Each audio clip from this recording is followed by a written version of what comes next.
नमस्कार दोस्तों, आज ज्योग्राफी के अगले अध्याय में यानी कि अगले चैप्टर की आज हम यहाँ पर शुरुआत करेंगे जो कि काफी ज्यादा महत्वपूर्ण है। आज का जो टॉपिक है, जो चैप्टर हम यहाँ पर कंप्लीट करने वाले हैं वो है वायुमंडलीय वायुमंडल का संगठन और संरचना। ठीक है, तो ये जो चैप्टर है इससे कई तरीके के सवाल आते हैं, आपके कॉन्सेप्ट यानी कि स्टेटमेंट वाले क्वेश्चंस भी पूछे जाते हैं यूपीएससी में। इसके अलावा अदर एग्जाम की अगर हम बात करें तो वहां पे सीधे सीधे फैक्चुअल क्वेश्चंस भी पूछे जाते हैं, लेकिन ये एक कॉन्सेप्ट बेस्ड टॉपिक है जिसको हम बहुत ही आसानी से सरल शब्दों में समझेंगे यहाँ पर। और इससे पहले जो भी चैप्टर आपको कराए हैं, होप आप लोगों को सारी चीजें क्लियर हो गई होंगी। तो आइए शुरुआत करते हैं। और यहाँ पर इस टॉपिक के कंप्लीट होने के बाद इससे रिलेटेड किस तरीके के क्वेश्चन आपके प्रीवियस ईयर के डिफरेंट डिफरेंट एग्जाम्स में पूछे गए हैं, उन सभी पे हम चर्चा करेंगे। ठीक है, तो बात करें किसके बारे में? वायुमंडल के बारे में। वायुमंडल क्या है? वायुमंडल से अगर हम बात करें तो वायु का एक मंडल यानी कि एक आवरण, वायु यानी कि हवा, हवा का एक आवरण ही क्या कहलाता है? आपका वायुमंडल कहलाता है। अब हवा यानी कि वायु, वायु में कई प्रकार की गैसें उपस्थित होती हैं जो कि हमें दिखाई नहीं देती हैं, ना ही हम उनको महसूस कर सकते हैं। मतलब हम उनको ना तो देख सकते हैं क्योंकि वो रंगहीन होती हैं, उनका कोई रंग नहीं होता है। अभी मैं इस कमरे में उपस्थित हूँ और इस कमरे में किसी भी तरीके का आपको मेरे आसपास कोई गैस दिखाई दे रही है, लेकिन उसके बावजूद भी इस कमरे में कुछ गैसें उपस्थित हैं। आप जहां बैठे हुए हैं, जहां से क्लास देख रहे हैं, वहां पे भी गैसें उपस्थित हैं। क्या आपको दिखाई दे रही हैं? नहीं दे रही है, क्योंकि ये रंगहीन गैसें हैं। ये ऐसी गैसें हैं जिनमें गंध नहीं होती है। तो ये क्या है? आपकी गंधहीन गैसें हैं जो कि आप कहीं भी स्मेल नहीं कर सकते, ऐसी गैसें हैं। क्योंकि जनरली आप देखते हैं कई सारी गैसें जो हैं आप स्मेल करके बता सकते हैं, सल्फर हो गया, अमोनिया हो गया, ये क्या है? आप इनको सूंघ कर बता सकते हैं कि ये गैसें हैं।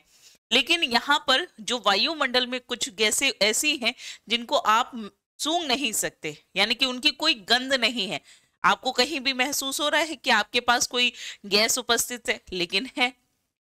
तो आखिर ऐसा है क्यों? तो इन सभी चीजों को जानेंगे कि आखिर हमारे आसपास कौन कौन सी प्रमुख गैसें हैं और इन गैसों का क्या महत्व है। ठीक है, तो हमने इससे पहले काफी सारे टॉपिक कवर किए हैं। हमने एक टॉपिक कवर किया था पृथ्वी की आंतरिक संरचना, जिसमें हमने देखा था कि किस तरीके से पृथ्वी के ऊपरी भाग से धीमे धीमे जब हम आंतरिक भाग में जाते हैं तो उसको कई परतों में विभाजित किया गया है ना?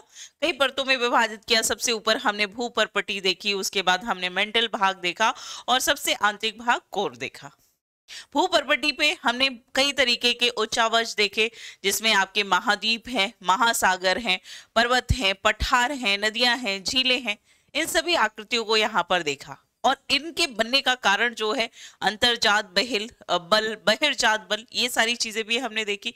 तो यहाँ पर जो हम टॉपिक देखेंगे, इसमें जिस तरीके से पृथ्वी के आंतरिक संरचना, पृथ्वी के अंदर कई सारी परतों को जो उसमें पाए जाने वाले तत्व थे उसके आधार पे हमने विभाजित किया। जैसे भूपर्पटी में हमने बात की थी कि इसमें सिलिकॉन और एल्यूमिनियम यानी कि जो हल्के तत्व हैं, हल्के पदार्थ हैं, वो पृथ्वी के ऊपरी परत में पाए जाते हैं। उससे भारी पदार्थ जैसे कि सीमा, सिलिकॉन और मैग्नीशियम जो है पृथ्वी के मध्य भाग में पाया जाता है।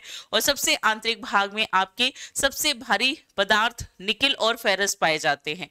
और इनके बीच में परदों को डिवाइड किया गया, जहां पर हमने कॉनरेड, रेप्टी, है ना, मोहो, इस तरीके से इन परतों का विभाजन भी किया था। ठीक है, क्यों किया था? क्योंकि वहां पर उनके डेंसिटी और उनके टेम्परेचर में डिफरेंस हमने देखा था। इसी तरीके से पृथ्वी की सतह के ऊपर भी कुछ जो वायुमंडल है उसकी परतों को विभाजित किया गया है गैसों के तापमान और घनत्व के आधार पर। तो इसको हम बहुत डिटेल में समझेंगे कि किस तरीके से परतों का यहाँ पर डिवीजन किया गया है। ठीक है, तो चलिए आइए शुरुआत करते हैं। बात करेंगे कि जो पृथ्वी है ना, इस वायुमंडल के संगठन की बात करते हैं, है ना, वायुमंडल के संगठन की बात करते हैं। तो यहाँ पर आपके सामने एक तस्वीर दिख रही है। यहाँ पर ये है हमारा अर्थ, है ना, ये है हमारी पृथ्वी यानी कि हमारा अर्थ, है ना। यहाँ पे क्या है? ये हमारा अर्थ है। इसके ऊपर जो आप परतें देख रहे हैं, जैसे क्षोभ मंडल हो गया, समताप मंडल, मध्य मंडल, ताप मंडल या फिर बाह्य मंडल, ठीक है, इनको पृथ्वी के ऊपर उपस्थित जो गैसें हैं, है ना, पृथ्वी के ऊपर जो उपस्थित गैसें हैं उनके घनत्व और उनके बीच जो तापमान है उसके आधार पर इसको डिवाइड किया है। और इसमें कौन कौन सी परतें हैं, तो पृथ्वी के सतह के सबसे नजदीक जो परत है उसे हम क्षोभ मंडल कहते हैं। क्षोभ मंडल के ऊपर आपका समताप मंडल है, यहीं पे आपकी ओजोन परत पाई जाती है जिसे पृथ्वी का सुरक्षा कवच कहा जाता है। इसके ऊपर जाएंगे तो यहाँ पर मध्य मंडल मिलेगा, इसके ऊपर जाएंगे तो ताप मंडल, और उसके बाद आपका बहिर्मंडल जो है ये यहाँ पर दिखाई देगा। तो ये किसकी वजह से है, वायुमंडल में उपस्थित गैसों के संगठन के कारण। तो आइए बात करेंगे यहाँ पर सबसे पहले वायुमंडल का संगठन देखते हैं, फिर उसके बाद हम उसकी संरचना देखेंगे। ठीक है, तो यहाँ पर लिख लीजिए वायुमंडल का संगठन। ठीक है, वायुमंडल का संगठन।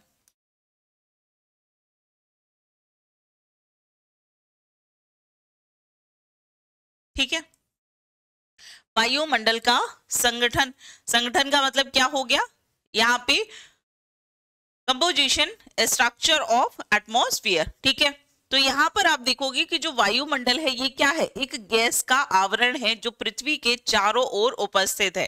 ठीक है, पृथ्वी के चारों ओर उपस्थित गैसीय आवरण कहते हैं। तो यहाँ पर ठीक है, वायुमंडल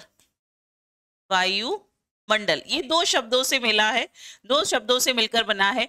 एक तो है वायु, ठीक है, एक हो गया वायु जिसका अर्थ क्या है, वायु का मतलब है आपका गैसीय, गैसे, है ना, क्या हो जाएगा आपकी गैसे हो जाएगा। और मंडल का मतलब क्या हो जाएगा, आवरण, है ना, यानी कि गैसों का आवरण ही क्या है आपका वायुमंडल है, जो पृथ्वी की सतह पर पृथ्वी की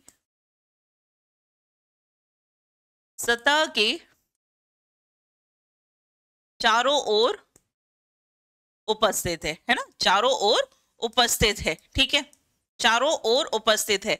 अब यहाँ पर जो ये गैसें हैं तो ये क्यों जो है इनका संगठन पृथ्वी पर इस तरीके से है, क्या कारण है, ये हवाएं जो है उड़ क्यों नहीं जाती हैं, ये क्यों यहीं पर इस पृथ्वी के सतह के सबसे ज्यादा करीब जो है इनकी डेंसिटी ज्यादा पाई जाती है। तो यहाँ पर आप देखोगे इसका मुख्य कारण है गुरुत्वाकर्षण बल। ठीक है, पृथ्वी के द्वारा लगाया गया गुरुत्वाकर्षण जो है इन सभी गैसों को जो है क्या करता है, बांध के रखता है। तो यहाँ पर लिख लीजिए इसका कारण क्या है कि क्यों ये पृथ्वी के चारों ओर आवरण जो है स्थिर रहता है, क्योंकि यहाँ पर पृथ्वी द्वारा लगाया गया गुरुत्वाकर्षण बल।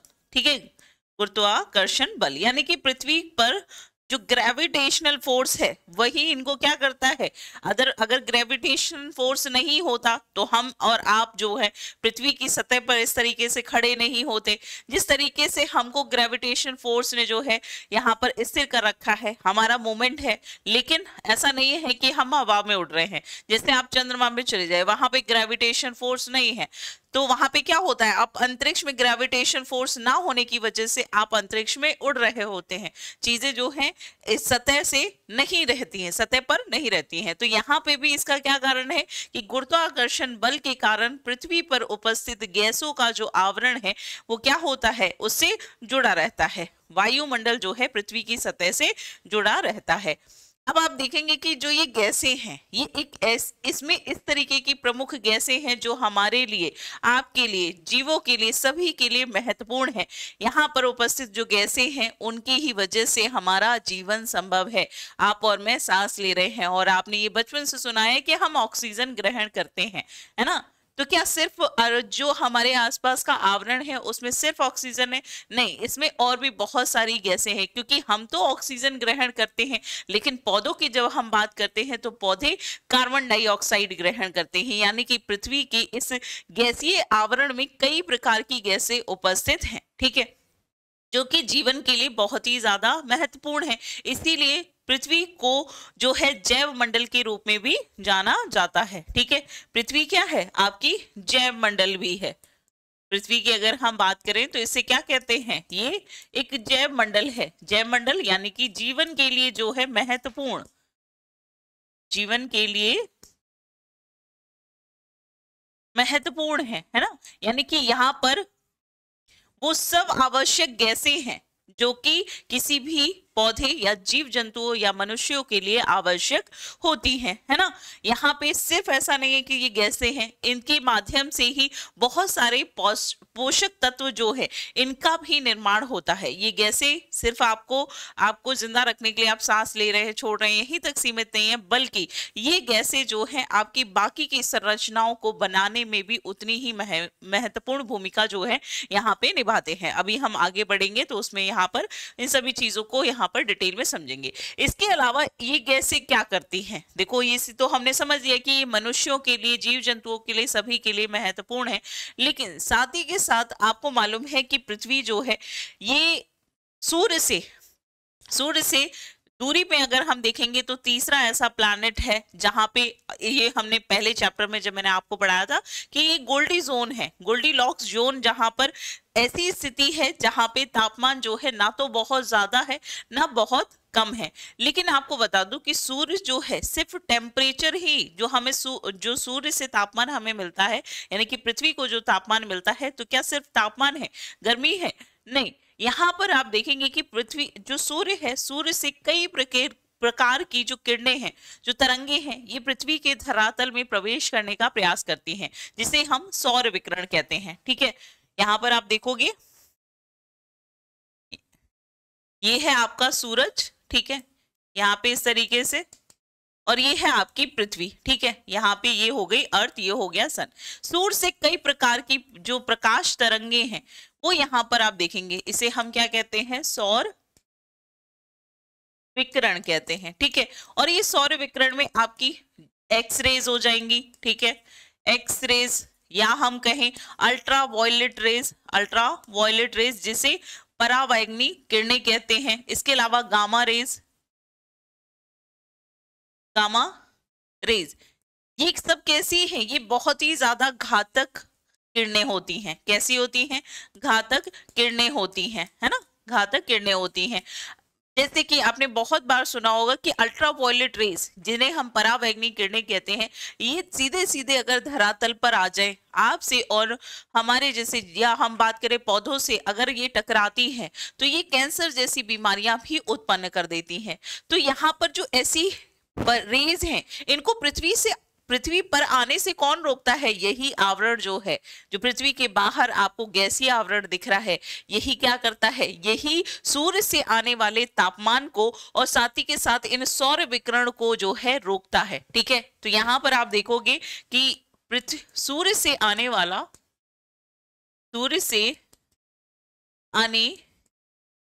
वाली सौर विकिरण, ठीक है, विकिरण को पृथ्वी में प्रवेश करने से रोकता है। ठीक है, रोकता है। ठीक है, ये वायुमंडल क्या करता है? इन सौर विकिरण को रोकता है। इसके अलावा यहां पर पृथ्वी के तापमान को भी नियंत्रित करता है, पृथ्वी के तापमान को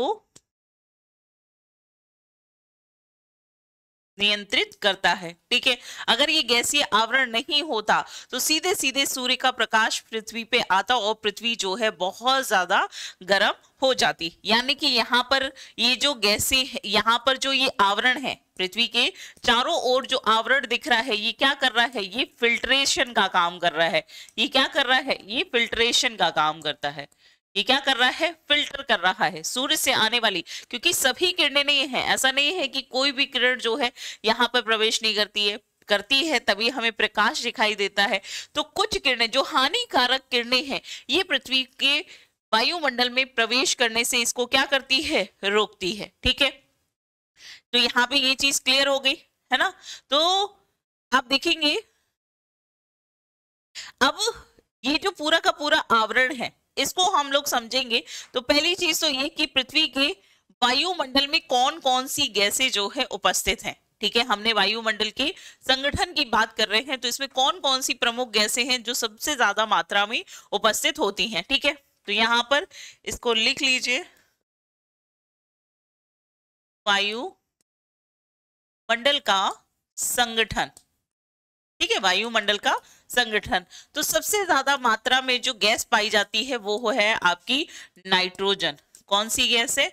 नाइट्रोजन, जिसकी कुल मात्रा यहाँ पर आप देख सकते हो, ये पूरी की पूरी पृथ्वी है, यहाँ पर डिनोट किया गया है। ये है आपकी नाइट्रोजन जो कि पूरे पृथ्वी पर 78% है, यानी कि सबसे ज्यादा मात्रा में कौन सी गैस उपस्थित है? आपकी नाइट्रोजन। कितनी है? 78%। दूसरी सबसे ज्यादा गैस कौन सी है? आपकी ऑक्सीजन, ठीक है। दूसरी सर्वाधिक उपस्थित गैस कौन सी है? जो कि 20.9% है, या हम कह सकते हैं 21% जो है आपकी ऑक्सीजन पाई जाती है। इसके बाद आप देखोगे सबसे ज्यादा मात्रा में इसके बाद जो गैस पाई जाती है वो है आपकी ऑर्गन, ठीक है। कौन सी है? ऑर्गन है ना,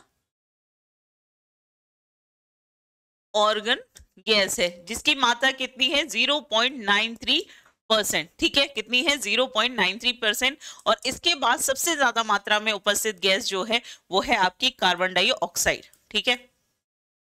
इसको फॉर्मूले से ना लिख के, कार्बन डाइऑक्साइड, ठीक है। ऑक्साइड कितनी है? 0.03%। अच्छा, यहां से सवाल कैसे बनेगा? पहली चीज तो हमने देखा, इससे पहले जो हमने देखा था कि यहाँ तो एक तो इनका क्रम पूछ लेता है, ठीक है। इनका क्रम पूछ लेगा ऊंचाई के साथ कि सबसे पृथ्वी की सतह से लगी हुई सबसे निचली परत कौन सी है, निचला मंडल कौन सा है, निचला गैसीय आवरण कौन सा है? तो आप कह सकते हैं क्षोभ मंडल है। इसके ऊपर उपस्थित है समताप मंडल, इसके ऊपर उपस्थित है मध्य मंडल, फिर ताप मंडल और फिर आपका बाह्य मंडल, ठीक है। इसके बाद यहाँ पे सवाल क्या बन जाएगा कि पृथ्वी पर उपस्थित गैसों में सर्वाधिक मात्रा किसकी है? तो हमने कहा नाइट्रोजन की है। फिर आपसे पूछ सकता है स्पेसिफिकली परसेंटेज के बेस पे पूछ सकता है कि यहाँ पर ऑक्सीजन की मात्रा कितनी है, कार्बन डाइऑक्साइड की मात्रा कितनी है, क्योंकि इस तरीके के सवाल आपकी प्रीवियस ईयर की परीक्षाओं में, स्टेट पीसीएस की परीक्षाओं में स्पेशली पूछे गए हैं, है ना। तो यहाँ पर ये जो मात्राएं हैं, ठीक है, तो सबसे ज्यादा मात्रा में उपस्थित गैस कौन सी है? नाइट्रोजन है, दूसरी ऑक्सीजन है, तीसरी ऑर्गन है और चौथी गैस कौन सी है? आपकी कार्बन डाइऑक्साइड। अब आप इसको थोड़ा सा कंफ्यूजन यहाँ पर हो जाता है, तो क्यों ना इसको एक ट्रिक के माध्यम से यहाँ पर याद करा दिया जाए, है ना, थोड़ा सा इसको आसान बना दिया जाए। तो यहाँ पर ट्रिक भी लिख लीजिए। ट्रिक क्या हो जाएगी?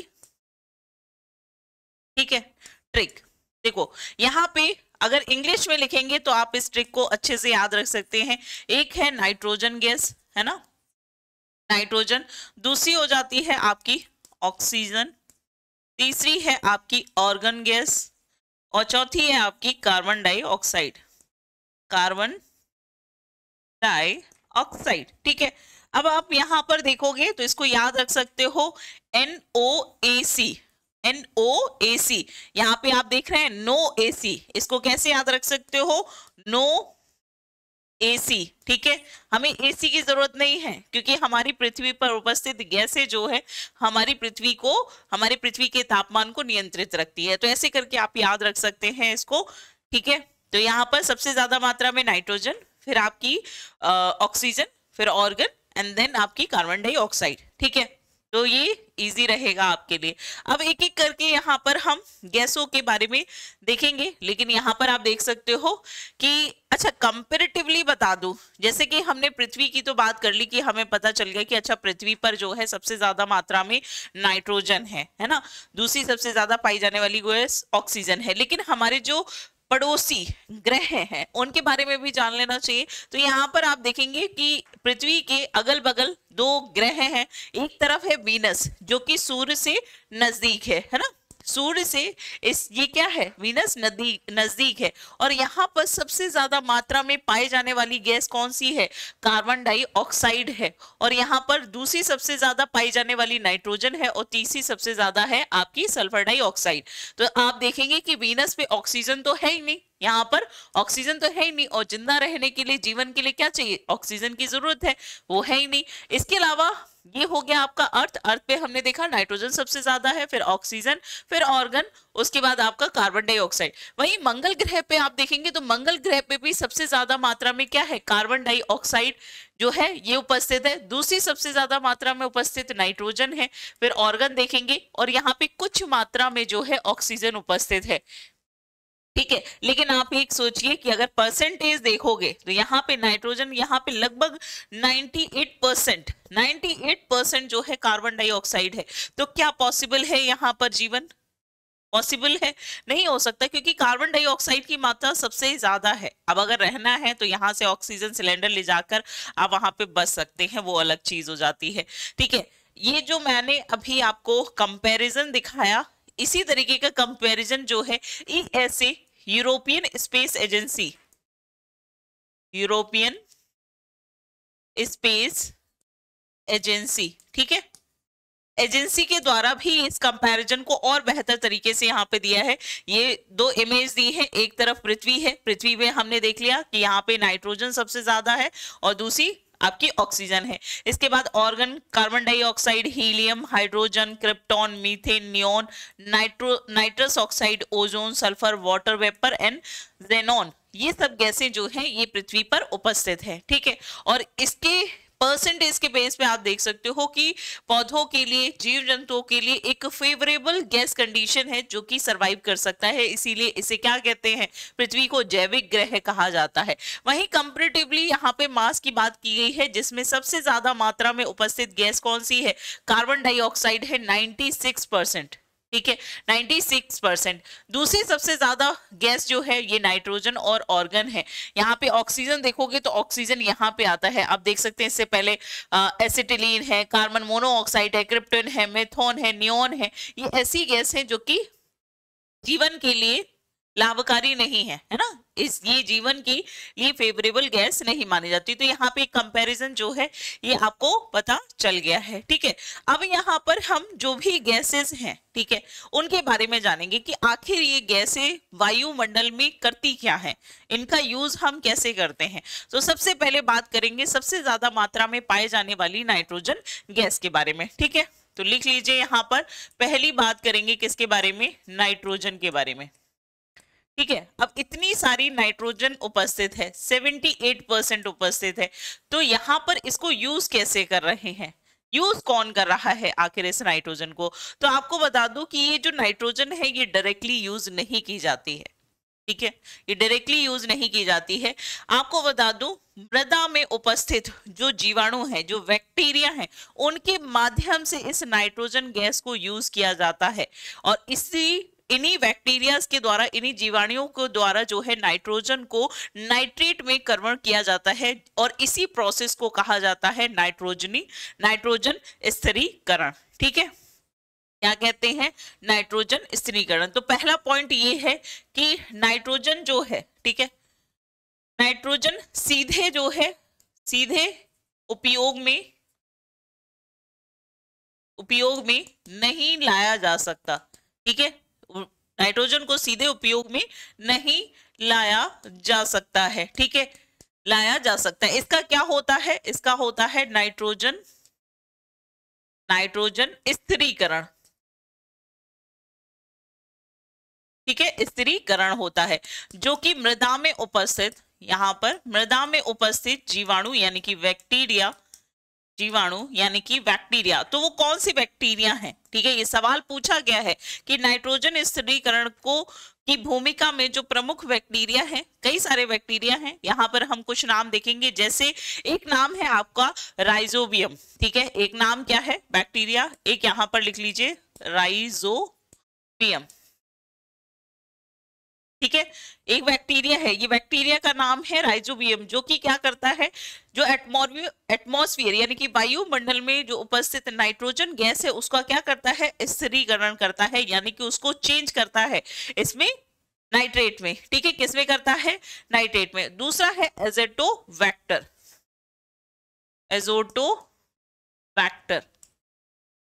ठीक है, बैक्टर। ये दोनों ही बैक्टीरिया क्या करते हैं, नाइट्रोजन को नाइट्रेट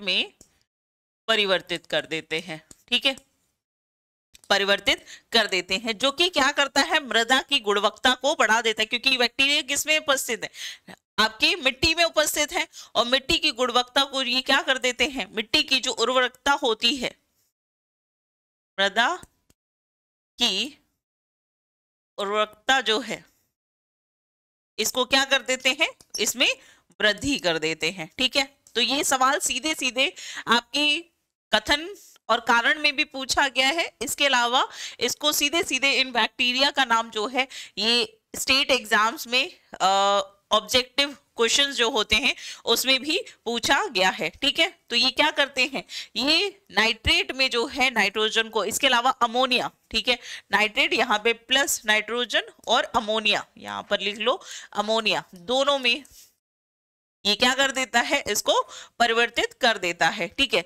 अब यहाँ पर ये जो राइजोबियम और जो एजोटोबैक्टर है, ये मुख्य रूप से आप देखेंगे जो पौधे होते हैं, पौधों की जड़ों में उपस्थित होते हैं, पौधों की जड़ों में उपस्थित होते हैं, और मृदा से जो है यहाँ पर, ठीक है, ये क्रिया करके इस घटना को यहाँ पर करते हैं। तो नाइट्रोजन स्थिरीकरण के माध्यम से ही नाइट्रोजन का उपयोग किया जाता है। अब ये सिर्फ पौधे ही करते हैं क्या, इनका जीवों के लिए कोई भी इनकी भूमिका नहीं है, इस गैस की जीवों के लिए कोई भूमिका नहीं है? बिल्कुल है। अगर आप देखेंगे तो जीवों में जो अमीनो एसिड होता है और जो न्यूक्लिक अम्ल होता है, उसको बनाने में महत्वपूर्ण भूमिका निभाता है। ठीक है, तो नाइट्रोजन जीवों में न्यूक्लिक अम्ल और अमीनो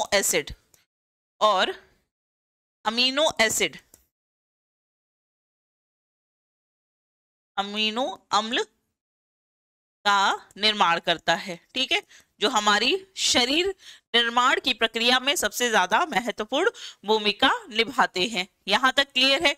अच्छा, एक चीज और भी यहाँ पे क्वेश्चन पूछा जाता है कि जो नाइट्रोजन स्थिरीकरण की क्रिया है, क्या ये कोई ऐसा पौधा है या ऐसे कोई जीवाणु हैं जो कि सबसे ज्यादा तेजी से करते हैं? तो आपको बता दूं कि भारतीय एग्रीकल्चर में अगर आप देखेंगे, भारतीय कृषि उत्पादन में अगर आप देखेंगे, तो इसकी बहुत इंपॉर्टेंट भूमिका होती है।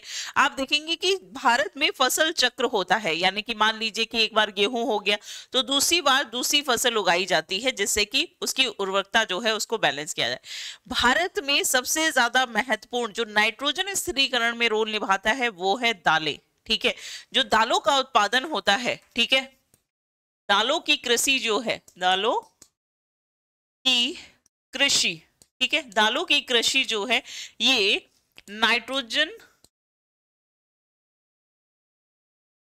नाइट्रोजन स्थिरीकरण में प्रमुख भूमिका निभाता है। ठीक है, याद रखिएगा, ये पूछा गया सवाल है, इसीलिए यहां पर इस चीज पर जोर दे रही हूं। ठीक है, तो ये ध्यान रखिएगा। ये तो बात हो गई किसकी, आपकी नाइट्रोजन की। अब हम बात करेंगे किसके बारे में, ऑक्सीजन के बारे में। ठीक है, दूसरी सबसे ज्यादा मात्रा में पाई जाने वाली गैस कौन सी है, आपकी ऑक्सीजन है। ठीक है,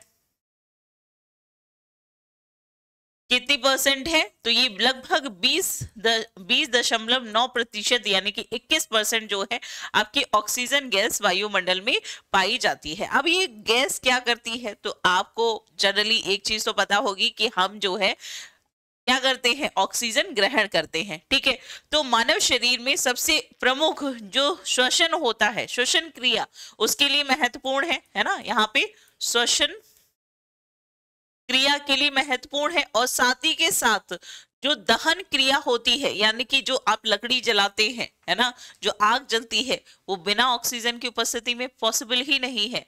ऑक्सीजन की उपस्थिति के कारण ही आप जो है दहन प्रक्रिया को कर पाते हैं। ठीक है, यानी कि आग लगाना जो है ये किससे संभव है, आपके ऑक्सीजन के कारण ही होता है। इसके अलावा ये कार्बनिक जो अणु होते हैं उनके निर्माण में भी प्रमुख भूमिका निभाता है। ठीक है, कार्बनिक अणुओं के निर्माण में, ठीक है, निर्माण में प्रमुख भूमिका कौन निभाती है? आपकी ऑक्सीजन गैस निभाती है। जैसे कि आप देखेंगे कार्बोहाइड्रेट्स हो गया, प्रोटीन हो गया, फैट्स हो गए, इनके निर्माण की प्रक्रिया में ऑक्सीजन जो है, इनका जो एटॉमिक स्ट्रक्चर आप देखेंगे, अगर आप गूगल पे सर्च करके देखेंगे तो कार्बोहाइड्रेट, प्रोटीन, इनके क्या होते हैं, इनकी संरचना होती है जिसमें हाइड्रोजन, कार्बन और ऑक्सीजन, इनके अणु मिलकर इस संरचना को बनाते हैं। तो ये कार्बनिक अणुओं में अगर हम बात करेंगे तो कार्बनिक अणुओं में आपके कार्बोहाइड्रेट हो जाएंगे, हाइड्रेट हो जाएगा, इसके अलावा प्रोटीन और वसा। ठीक है, इन सभी की संरचना में जो है ऑक्सीजन का एक महत्वपूर्ण रोल होता है। अब बात करेंगे हम किसके बारे में? कार्बन डाइऑक्साइड में। अब आप कहोगे ऑर्गन, ऑर्गन का जो है उस तरीके का रोल नहीं है, लेकिन उसका अलग तरीके से है, लेकिन उसको हम बाद में देखेंगे। अभी हम बात करेंगे किसके बारे में?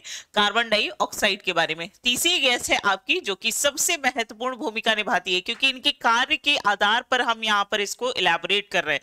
जैसे हमने देखा कि पौधों के उत्पादन में एक महत्वपूर्ण भूमिका निभाती है, क्योंकि अगर जमीन की उर्वरकता बनी होगी, है ना, अगर जमीन जो है फर्टाइल रहेगी तो उससे हम क्या कर सकते हैं? अधिक उपज कर सकते हैं।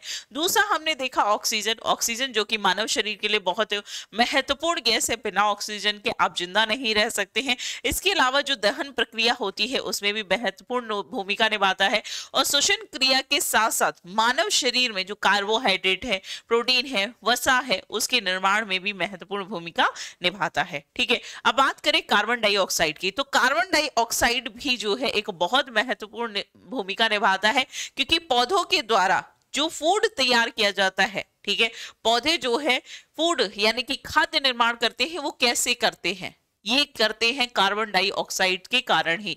क्यों? क्योंकि कार्बन डाइऑक्साइड जो है प्रकाश की उपस्थिति में जल के साथ क्रिया करके ही आपकी ग्लूकोज का निर्माण करता है ना। तो आइए देखते हैं कि आप देखेंगे कि यहाँ पे हरे पौधों में, ठीक है, कार्बन डाइऑक्साइड की बात करते हैं,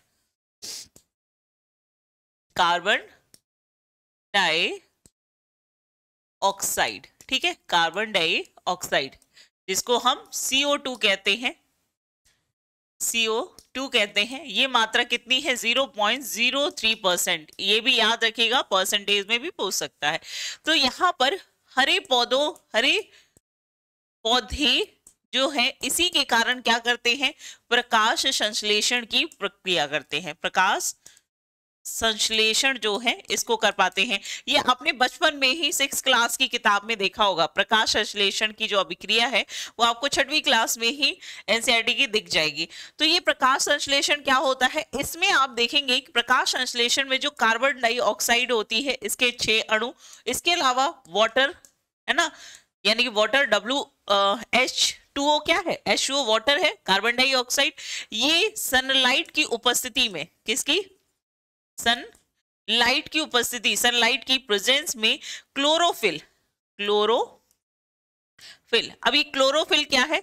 तो क्लोरोफिल जो है ये पत्तों में जो है पत्ते होते हैं उनके द्वारा ही प्रकाश संश्लेषण की अभिक्रिया जो है इसको किया जाता है। याद रखिएगा, पूरा का पूरा पेड़ नहीं बल्कि मुख्य रूप से जो है पत्ते प्रकाश संश्लेषण की अभिक्रिया को पूरा करते हैं, जो कि क्या बनाता है? ग्लूकोज बनाता है। तो सनलाइट की उपस्थिति में क्लोरोफिल में जो कि पत्तों में उपस्थित होता है कार्बन डाइऑक्साइड, और यहाँ पे कार्बन डाइऑक्साइड हमने कहां से ले लिया? वायुमंडल से, है ना, ये वायुमंडल से ले लिया। और यहाँ पर आप देखेंगे H2O कहां से? आपकी मृदा यानी कि जमीन से, है ना, मृदा से हमने वाटर ले लिया।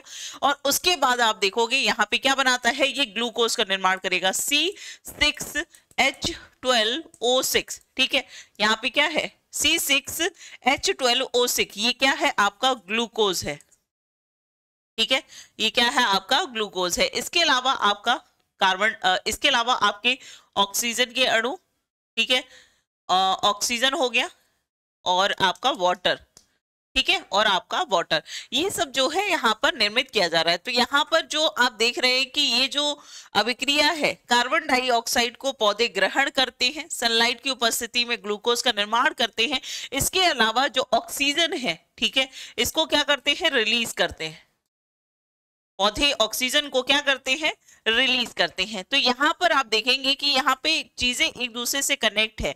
पौधे कार्बन डाइऑक्साइड लेते हैं और ऑक्सीजन जो है ये छोड़ा जाता है पौधों के द्वारा, जिससे कि पृथ्वी पर जो ऑक्सीजन का लेवल है वो बना रहे। लेकिन हो क्या रहा है, हम लगातार दोहन कर रहे हैं, जीवाश्म ईंधन जला रहे हैं, जिसके कारण जो कार्बन डाइऑक्साइड है इसकी मात्रा में वृद्धि हो रही है और ये मानव शरीर पर प्रभाव भी डाल रही है। इसके अलावा बात करें तो कार्बन डाइऑक्साइड जो है ये हरित गैस, जो ग्रीन हाउस गैसेस होती हैं उनके रूप में भी जाना जाता है। ठीक है, ग्रीन हाउस गैस के रूप में भी जाना जाता है। ठीक है, अब ये ग्रीन हाउस गैसेस क्या होती है, तो ये एक तरीके का आवरण है। पृथ्वी के चारों ओर कार्बन डाइऑक्साइड एक आवरण बनाए हुए है। ये क्या करता है, जो पृथ्वी पर आने वाली सौर विकिरण है, पृथ्वी पर आने वाली सौर विकिरण होती है। देखो होता क्या है, आपको बताती हूं। देखो यहाँ पे एक डायग्राम के थ्रू यहाँ पर बताएंगे।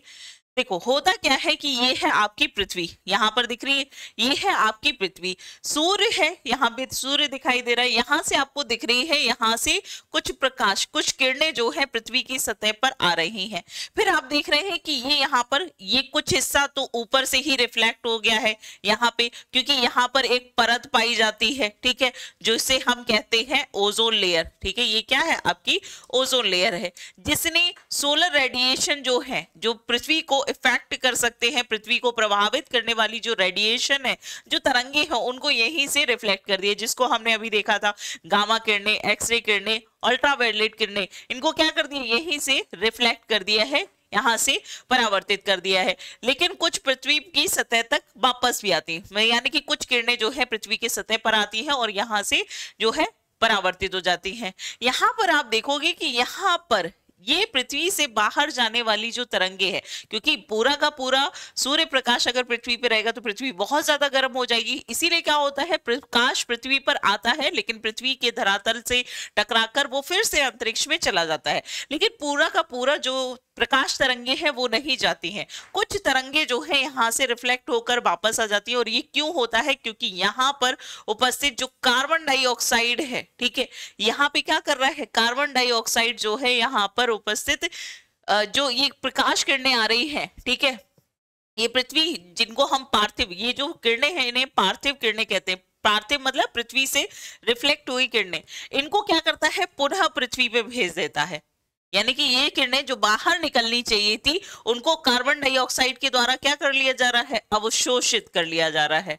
ठीक है, क्या कर लिया गया, अवशोषित। अब यहाँ पर ये जो प्रकाश किरणें हैं, जो सूर्य से आने वाली विकिरण है, ये अगर रिफ्लेक्ट नहीं हो रही है, पृथ्वी के धरातल पर फिर से आ जा रही है, और ये किसके कारण आ रही है, कार्बन डाइऑक्साइड के कारण, तो क्या पृथ्वी के तापमान में वृद्धि नहीं होगी। तो इसी चीज को जो है यहाँ पे कहा गया है कि यहाँ पर जो कार्बन डाइऑक्साइड है ये क्या कर रही है, जो पार्थिव किरणें हैं इनको पृथ्वी पर वापस भेजती है। इसके अलावा आप देखेंगे जैसे यहाँ पे लिखा है, sum of this heat trapped green house gases. Green house gases में कार्बन डाइऑक्साइड के अलावा और भी गैसेस होती है, जैसे क्लोरोफ्लोरोकार्बन हो गई, मीथेन गैस हो गई, ओजोन को भी उसमें इंक्लूड किया जाता है। ओजोन भी जो है पृथ्वी के तापमान वृद्धि में सहायक होती है, रिस्पॉन्सिबल होती है। ठीक है, तो यहाँ पर क्या हो रहा है, ये टेम्परेचर इंक्रीज करने के लिए, क्यों, क्योंकि सूर्य से आई जो सौर विकिरण है उसको अवशोषित कर लेता है। ठीक है, इसके अलावा कुछ ह्यूमन एक्टिविटीज भी हो रही है, जैसे कि मनुष्य के द्वारा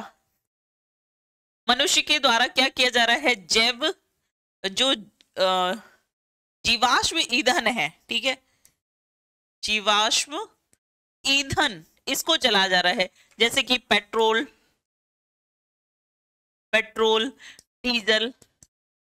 डीजल, कोयला, ये सब क्या है, ये सब आपके जीवाश्म ईंधन है। और इनको जलाने से क्या निकलती है, आपकी कार्बन डाइऑक्साइड निकलती है। और ये देखो ऑलरेडी हमारे एटमॉस्फेयर में कार्बन डाइऑक्साइड है, लेकिन जीवाश्म ईंधनों के जलाने के कारण क्या हो रहा है, कार्बन डाइऑक्साइड की जो सांद्रता है ये बढ़ रही है, सांद्रता बढ़ रही है। तो हमने अभी देखा था कि कार्बन डाइऑक्साइड पृथ्वी पर आने वाले प्रकाश जो सौर विकिरण है उनको रिफ्लेक्ट नहीं होने देती, बल्कि पृथ्वी पे धरातल पर वापस कर देती है और अवशोषित कर लेती है। तो अगर कार्बन डाइऑक्साइड की सांद्रता यानी कि इसकी मात्रा, ये गैस की सांद्रता जो है ये वृद्धि करेगी, तो क्या ये और ज्यादा मोटी परत नहीं बना लेगा आवरण? तो क्या ये सूर्य से आने वाला जो प्रकाश है इसको और अधिक मात्रा में पृथ्वी पर ही अब्सॉर्ब कर लेगा। इसी के कारण पृथ्वी पर क्या हो रहा है, तापमान वृद्धि हो रही है। ठीक है, इसी के कारण क्या हो रहा है, पृथ्वी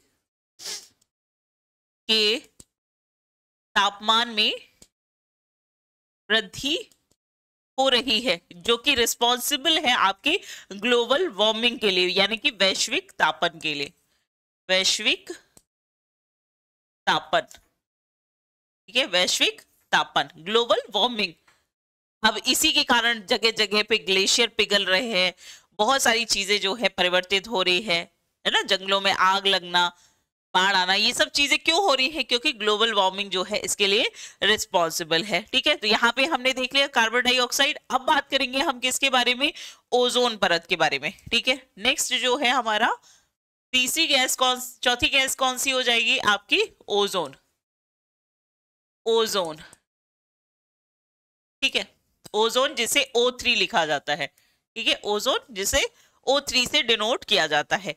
अगर आप देखेंगे तो पृथ्वी के वायुमंडल में इसका विस्तार लगभग 10 से लेकर 50 किलोमीटर के मध्य देखा जाता है। ठीक है, कितना, 10 से लेकर 50 किलोमीटर, पृथ्वी के धरातल से 10 से लेकर 50 किलोमीटर की ऊंचाई पे जो है आपकी ओजोन गैस उपस्थित होती है, और ये बहुत ही महत्वपूर्ण गैस है।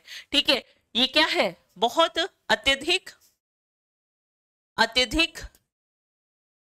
महत्वपूर्ण गैस है। क्यों महत्वपूर्ण है, तो ये क्या करती है, ये फिल्टर का काम करती है, फिल्टर का काम कर रही है। इसका मतलब सौर विकिरण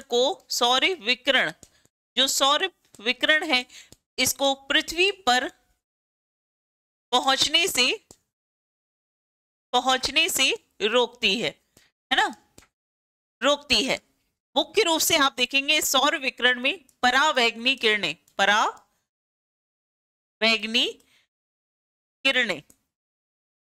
जिसे हम अल्ट्रा वायलेट रेज कहते हैं, परावैंगनी किरणें, इनको पृथ्वी के धरातल पर प्रवेश करने से क्या करती है, ओजोन परत रोकती है, यानी कि फिल्टर करने का काम करती है। यानी कि कुछ हानिकारक, जैसे हमने देखा ना परावैंगनी किरणें बहुत ही हानिकारक है। इनके कारण क्या होता है, इसके कारण आपको त्वचा संबंधी कैंसर हो सकता है। त्वचा कैंसर जो है ये किसके कारण हो सकता है, आपको परावैंगनी किरणों से। लेकिन अब ये पृथ्वी पर आने से क्या करती है, रोकती है। ठीक है, आने से रोकती है। लेकिन आपको बता दूं कि वैसे तो ओजोन परत जो है ये न्यूट्रल रहती है, यानी कि इसका तापमान स्थिर रहता है। ठीक है, वैसे तो इसका तापमान मुख्य तौर पे स्थिर रहता है, लेकिन अब होता क्या है कि जो ये सूर्य से आने वाला सौर विकिरण होता है इसका कुछ हिस्सा ओजोन परत के द्वारा भी अवशोषित कर लिया जाता है, बाकी तो रिफ्लेक्ट कर देती है। यानी कि प्रकाश की जो परावैंगनी या अल्ट्रावायलेट रेज है, इस प्रकार की जो विकिरण होती है उनको अंतरिक्ष में वापस भेज देती है, लेकिन कुछ विकिरण को ये अवशोषित कर लेती है। इसीलिए कहीं कहीं पे आप देखेंगे कि ओजोन परत का जो तापमान है ये बढ़ जाता है। ठीक है, तो लेकिन कुछ मात्रा में ओजोन परत के द्वारा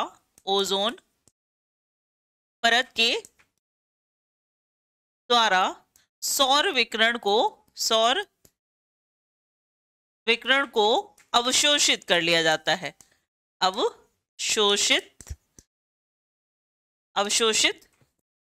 कर लिया जाता है। ठीक है, और इसी के कारण क्या होता है, इसके कारण तापमान में वृद्धि हो जाती है। ठीक है, कहां पे, ओजोन लेयर की बात कर रहे हैं हम।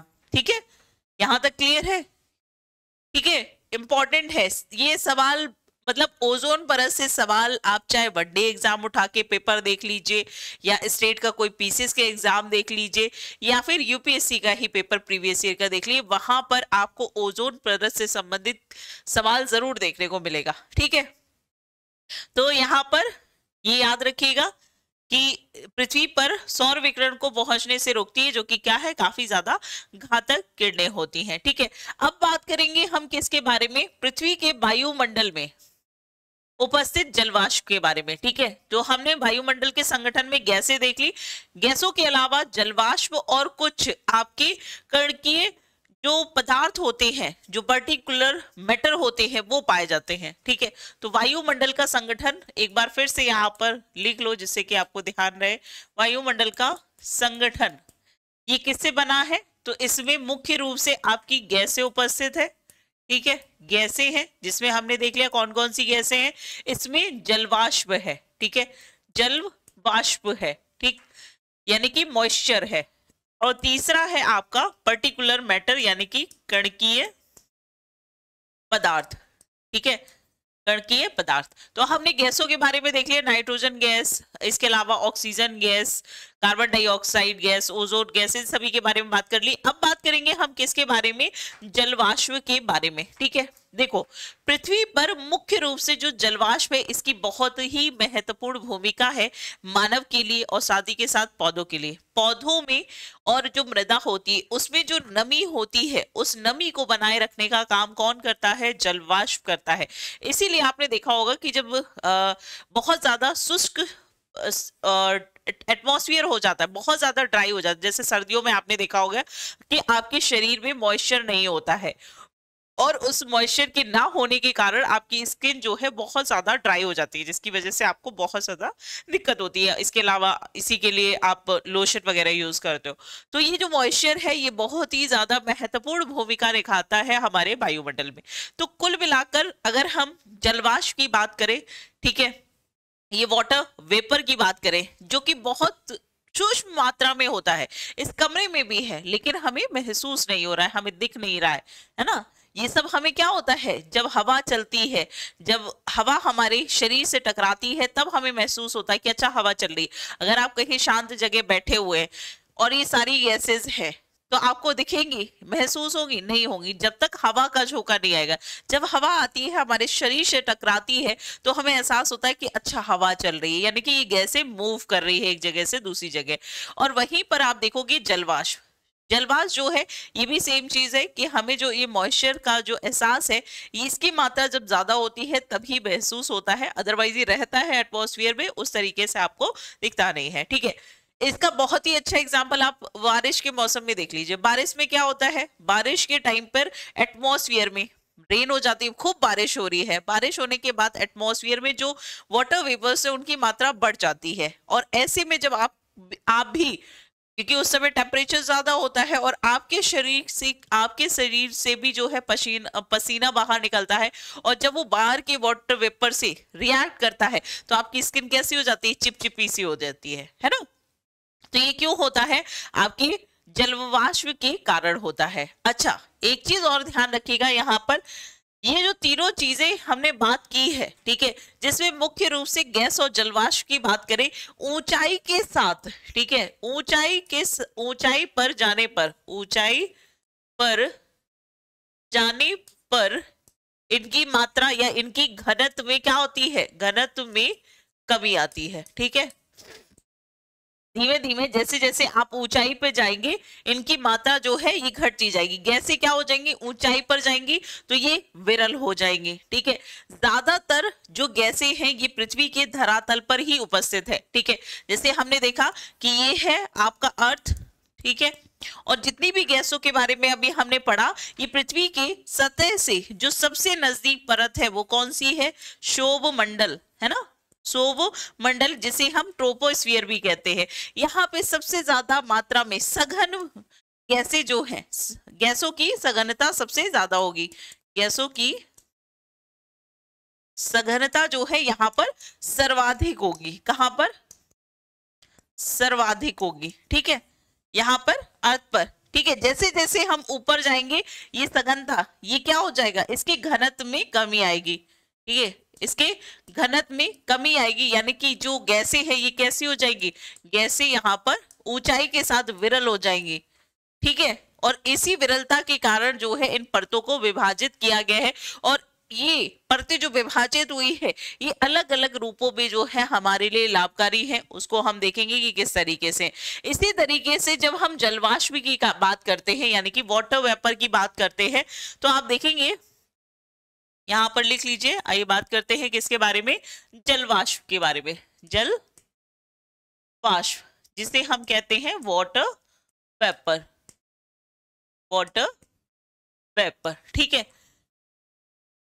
देखो जलवाष्प जो है ये वायुमंडल में उपस्थित बहुत ही महत्वपूर्ण घटक है, ये तो हमने देख लिया। लेकिन पूरे वायुमंडल में जो जलवाष्प की मात्रा है ये 0 से लेकर 5% तक देखी जाती है, ठीक है। तो वायुमंडल में जो इसकी मात्रा है, वायुमंडल में जलवाष्प की मात्रा ये कितनी है, ये 0 से लेकर 5% तक देखी जाती है, ठीक है। अब पृथ्वी जो है ये समान नहीं है, ये आप देखोगे कि भूमध्य रेखा पर ये उभरी हुई है ना, और ध्रुवों पर ये चपटी है। आप देखेंगे कि भूमध्य रेखा पर जो तापमान है ये ज्यादा होता है, और जहां पे तापमान ज्यादा होगा वहां पे जलवाष्प भी ज्यादा होगा। इसको ऐसे समझते हैं जैसे मान लीजिए ये पृथ्वी है और ये आपकी भूमध्य रेखा है, ये क्या है आपकी भूमध्य रेखा है, ठीक है। हमने प्रीवियस क्लास में पढ़ा था कि सूर्य का प्रकाश जो है सर्वाधिक मात्रा में कहां पे देखने को मिलता है, सबसे ज्यादा आपको इस क्षेत्र में सूर्य का प्रकाश देखने को मिलता है, यानी कि इक्वेटर वाला जो क्षेत्र है जिसे हम उष्णकटिबंधीय कहते हैं। यहाँ पर आप देखोगे तो ये वाला जो क्षेत्र है यहाँ पे सबसे ज्यादा तापमान है, यहाँ पे टेम्परेचर ज्यादा है, तापमान है, ठीक है। और तापमान के कारण जो यहाँ पर उपस्थित समुद्र है यहाँ से क्या होता है, यहाँ से वाष्पीकरण होता है, वाष्पीकरण होता है। वाष्पीकरण के बाद जो है जो तापमान जो वाष्पीकरण हो रहा है, यानी कि यहाँ से जो समुद्र है, समुद्र में उपस्थित जो जल है वो क्या हो रहा है, वाष्प बन के ऊपर की ओर उठ रहा है, और ऊपर जाकर क्या हो जाता है, संघनित हो जाता है ना। उससे क्या हो जाता है, संघनित हो जाता है। जब ये ज्यादा मात्रा में संघनित हो जाते हैं तो ये क्या करते हैं, ये बादलों का निर्माण करते हैं, है ना। और बादलों का निर्माण करते हैं, और बादलों में भी जब इस संघनन की प्रक्रिया बहुत ज्यादा हो जाती है तो वो भी गुरुत्वाकर्षण के कारण क्या होता है, ये बादल नीचे वर्षा करने लगते हैं, है ना। और इसी वजह से नदियों में या महासागरों में जो है पानी का स्तर बढ़ता है। तो आप देखेंगे कि यहाँ पर जो जलवाष्प की मात्रा है ये ध्रुवों की कंपैरेटिवली आपको भूमध्य रेखा पर ज्यादा देखने को मिलेगी। तो जो जलवाष्प है इसका आयतन सबसे ज्यादा कहाँ पे है, ये आपको उष्णकटिबंधीय क्षेत्रों में देखने को मिलेगा। ये पूरा का पूरा रीजन क्या है, उष्णकटिबंधीय प्रदेश, ठीक है। यहाँ पर जलवाष्प का आयतन 4% तक होता है, ठीक है, 4% तक। वहीं ये क्या है, ये आपके ध्रुव है, और ध्रुवों पर आप देखोगे अब यहाँ पे तो शुष्क प्रदेश है ना, शुष्क है, ड्राई है, तो यहाँ पर लगभग 1% जो है जलवाष्प देखने को, जलवाष्प का आयतन यहाँ पर उपस्थित है, ठीक है। तो ध्रुवों पर जो है कम, और इसकी मात्रा उष्णकटिबंधीय प्रदेशों में जो है ये ज्यादा पाई जाती है, ठीक है। तो आप देखोगे जैसे कि सहारा मरुस्थल हो गया, या फिर जो भी मरुस्थल है, अटाकामा मरुस्थल, ठीक है, या हम सहारा मरुस्थल की बात करें, ये कैसे हैं, शुष्क प्रदेश है जहां पर मुख्य रूप से आप देखोगे कि जलवाष्प की मात्रा जो है ये कम ही पाई जाती है, ठीक है। अब इसको एक एग्जाम्पल से ऐसे समझ सकते हो, जलवाष्प आपको कैसे पता चलेगा, ठीक है, यहाँ पे कैसे पता चलेगा। तो आप देखेंगे कि मान लीजिए कि आपके फ्रिज में एक बॉटल है जिसको आपने रखा हुआ था फ्रिज के अंदर का तापमान जो है माइनस में था, कम था, और बाहर का टेम्परेचर ज्यादा है। तो जब आप बॉटल को बाहर निकालेंगे, है ना, तो जो बॉटल के बाहर आपने देखा होगा कि ड्रॉप से हो जाते हैं, वो उसके होने का कारण क्यों है, तो वो क्या है कि जो अंदर का टेम्परेचर है, बाहर के जो एटमॉस्फेयर में, उस बॉटल के आसपास का जो एटमॉस्फेयर, उसमें जो मॉइस्चर है उसको आकर्षित करता है, जो उससे आकर उस बॉटल पर आकर चिपक जाता है। ठीक है, और उसी से जो वाटर वेपर है वो बॉटल से आकर चिपक जाते हैं, जो आपको ड्रॉप की फॉर्म में दिखते हैं। नहीं तो ऐसा थोड़ी है कि बॉटल के अंदर का पानी बाहर आ रहा है, नहीं, वो एटमॉस्फेयर, उस बॉटल के आसपास उपस्थित जो गैस है, जो मॉइस्चर है, जलवाष्प है, वो आकर उससे उस जगह पर इकट्ठा हो जाता है। इसीलिए हमें जो ठंडी बोतल होती है उसके बाहर भी जो है पानी दिखाई देता है। ठीक है, क्लियर है? चलिए, तो ये चीजें यहाँ पर ध्यान रखिएगा। ये क्या है? जलवाष्प। जलवाष्प यहाँ पर होने की मात्रा क्यों है, ये ध्यान रखना कि ये उष्ण कटिबंधीय प्रदेशों में तापमान अधिक है, तापमान अधिक है, इसीलिए यहाँ पर क्या होता है, यहाँ पे वाष्पीकरण होता है। वाष्पीकरण के कारण यहाँ पर संघनन होता है, जिससे बादलों का निर्माण होता है, और इसी के कारण वर्षा या वर्षण की क्रिया जो है ये यहाँ पर होती है। ठीक है, ये परिस्थिति जो है इसी तरीके से बनती है। किसके कारण? जलवाष्पीकरण, जिसके कारण आपके महासागर, समुद्र, नदियों में जो है जल पाया जाता है। इसके अलावा हमने देखा कि वनस्पति और जो मृदा होती है उसमें भी जलवाष्प का महत्वपूर्ण रोल होता है। यहाँ पर लिख लो, वनस्पति और मृदा में नमी, या हम कहें आर्द्रता। ठीक है, इसे दूसरा जो भौगोलिक रूप से यूज किया जाता टर्म है वो है आर्द्रता, नमी ना कह के आर्द्रता कहते हैं। ठीक है, तो आर्द्रता जो है ये बनाए रखने में जलवाष्प की महत्वपूर्ण भूमिका होती है। ठीक है, क्लियर है?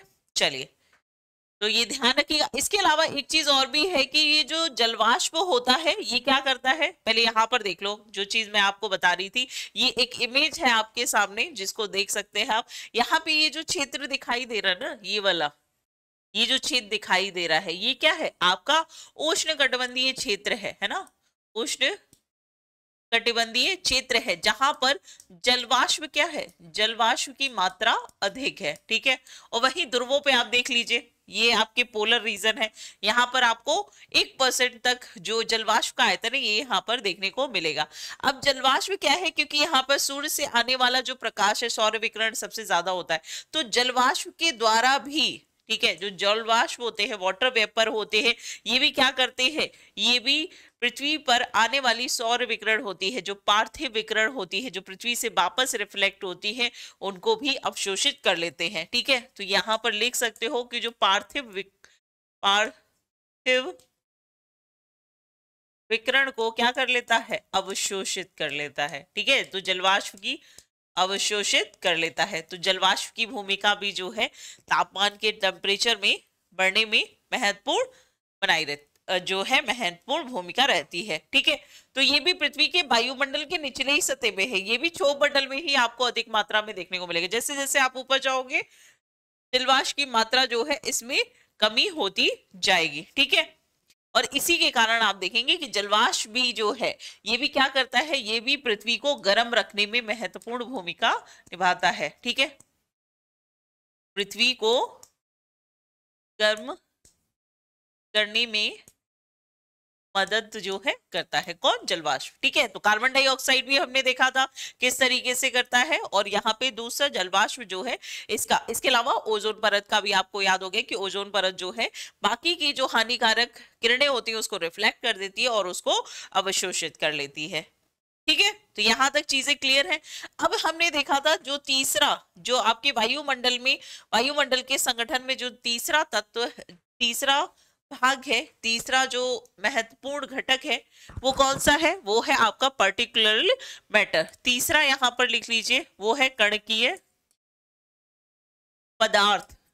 ठीक है, पर्टिकुलर मैटर। ठीक है, अब ये क्या होते हैं, ये वायुमंडल में उपस्थित ठोस कण है, वायुमंडल में उपस्थित ठोस कण।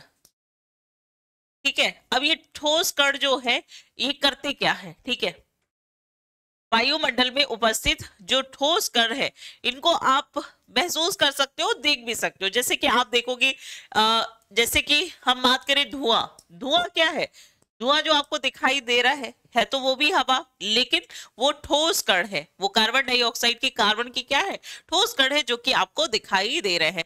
इसके अलावा राख, राख है ना, राख भी आप देख सकते हो, जो ज्वालामुखी से, ज्वालामुखी विस्फोट होता है, इससे जो गैस निकलती है ना, इससे जो राख निकलती है, कालिक निकलती है ना, ज्वालामुखी राख, ये सब जो है ये आप देख सकते हैं, है ना। और ये क्या करती है, पृथ्वी में उपस्थित जो वायुमंडल है उसमें इसकी भी महत्वपूर्ण भूमिका है। कैसे है, तो यहाँ पर आप देखोगे कि पृथ्वी में जो ये ठोस पदार्थ है ये क्या करते हैं, ये सूर्य से आने वाले प्रकाश का प्रकीर्णन करते हैं। ये क्या करते हैं, ये सूर्य से आने वाले, सूर्य के प्रकाश का प्रकीर्णन करते हैं, ठीक है। और इसी प्रकीर्णन के कारण ही हमें सुबह यानी कि सूर्योदय और सूर्यास्त के समय, सूर्यास्त के समय वायुमंडल जो है ये कैसा दिखता है, वायुमंडल हमें रंगीन दिखता है,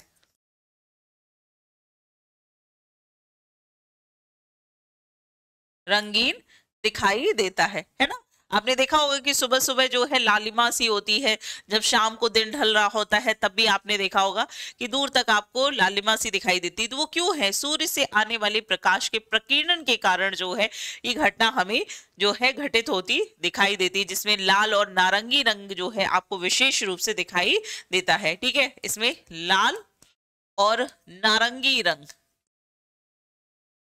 ठीक है, ये मुख्य रूप से जो है आपको यहाँ पर दिखाई देता है। क्लियर है, चलिए अब बात करेंगे हम वायुमंडल की संरचना की, ठीक है। ये तो क्या देखा हमने कि किस तरीके से गैसों का विस्तार है, उनकी क्या भूमिका है, उससे किस तरीके से पृथ्वी पे तापमान में फर्क पड़ता है, ये सारी चीजें हम हमने देखी। अब हम बात करेंगे वायुमंडल की संरचना की, ठीक है, यहाँ पर लिख लीजिए। अब हम पढ़ने वाले हैं वायुमंडल का, वायुमंडल की संरचना, ठीक है, वायुमंडल की संरचना।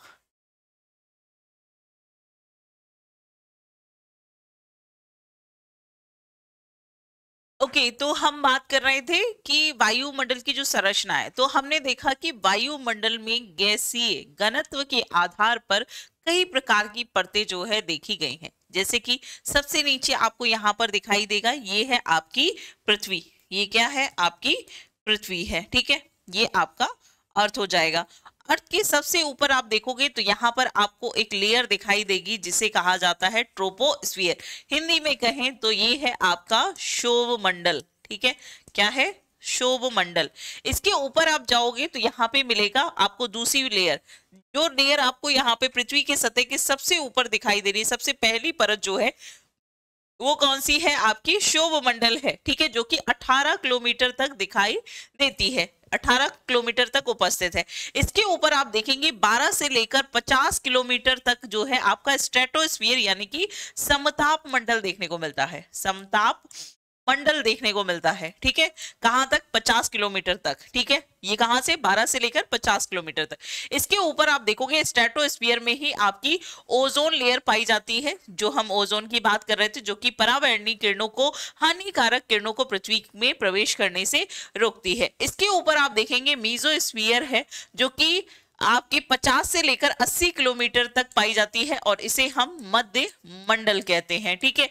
इसके ऊपर है आपका थर्मोस्फीयर या हम कहें आयनोस्फीयर, जो कि लगभग आपका 80 से लेकर 800 किलोमीटर की ऊंचाई पर, जिसे हम क्या कहते हैं,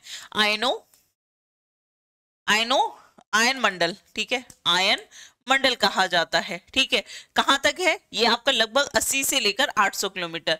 इसके बाद आप ऊपर देखेंगे तो यहां पर मिलेगा आपको एक्सोस्फीयर, जो कि 800 किलोमीटर से लेकर 10,000 किलोमीटर तक की, यानी कि अंतरिक्ष में, इसके बाहर क्या है, ये अंतरिक्ष बाह्य परत जो है ये अंतरिक्ष में विलीन हो जाती है, 10 किलोमीटर तक ही ये जो वायु है ये विरल अवस्था में पाई जाती है, ठीक है। तो यहाँ पे हमने देखा ट्रोपोस्फियर, स्ट्रेटोस्फीयर, मीजोस्फीयर और थर्मोस्फीयर। इसमें एक और लाइन है कामरान लाइन, ठीक है, कारमान लाइन। कारमान लाइन जो है ये मुख्य रूप से आप देखेंगे पृथ्वी की सतह से 100 किलोमीटर की दूरी पर खींची गई है। एक काल्पनिक रेखा है, ठीक है, खींची नहीं गई है, एक काल्पनिक रेखा है जो ये बताती है कि आप यानी कि अंतरिक्ष और पृथ्वी के वायुमंडल के मध्य ये वो क्षेत्र है जहां से यह डिसाइड हो जाता है कि कोई भी वस्तु अंतरिक्ष में प्रवेश कर गई है। यानी कि पृथ्वी के वायुमंडल से अंतरिक्ष में प्रवेश करने का जो स्थिति क्रिएट होती है ये किस जगह पर होती है, आपकी पृथ्वी से 100 किलोमीटर पर स्थित कारमान लाइन पे होती है, ठीक है। तो आइए एक एक करके यहाँ पर बात करेंगे। सबसे पहले तो बात करते हैं कि आखिर वायुमंडल की इन संरचनाओं को किस आधार पर विभाजित किया गया, ये परतें जो है ये किस आधार पर डिवाइडेड है। तो पहली चीज तो यहां पर उपस्थित गैसों के घनत्व और तापमान यानी कि उनकी डेंसिटी और टेम्परेचर के बेस पे किया गया है, ठीक है। तो इसका यहां पे बात करें तो इसका जो विभाजन है, विभाजन गैसों के घनत्व और तापमान के आधार पे। इसका मतलब क्या है कि हर परत में जैसे कि क्षोभ मंडल में गैसों का घनत्व क्या होगा, सघन होंगी, बहुत ज्यादा सघन गैसें होंगी। जैसे जैसे हम ऊपर जाएंगे इन गैसों की सघनता क्या है, इसमें कमी आती जाएगी। तो यहाँ पे पहली चीज तो इनकी डेंसिटी होगी, दूसरा टेम्परेचर भी है ना। पृथ्वी के धरातल के पास जो है सबसे ज्यादा आपकी कार्बन डाइऑक्साइड है। इसके अलावा यहीं पे आपकी ओजोन गैस स्ट्रेटोस्फीयर में पाई जाती है जो कि क्या कर रही है, यहाँ पे तापमान वृद्धि कर रही है, तो ये भी रिस्पॉन्सिबल है। तो पृथ्वी पर उपस्थित गैसों में जो घनत्व है गैसों का और उसमें जो टेम्परेचर है वो ये डिसाइड करता है कि हर परत में कितना टेम्परेचर और कितना डेंसिटी यहां पर देखा जाएगा। और इसी आधार पर ये 5 प्रकार से जो है विभाजित की गई है, ठीक है। 5 प्रकार की परतों को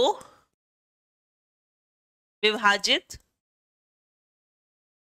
किया गया है, ठीक है। सबसे पहली कौन सी है, इसमें सबसे हम निचले सतह से ऊपर जाएंगे, ठीक है, पृथ्वी की सतह से ऊपर की ओर देखेंगे। सबसे पहले आ जाती है आपका क्षोभ मंडल, ठीक है, क्षोभ मंडल। दूसरा है आपका समताप मंडल, समताप मंडल। तीसरा है आपका मध्य मंडल,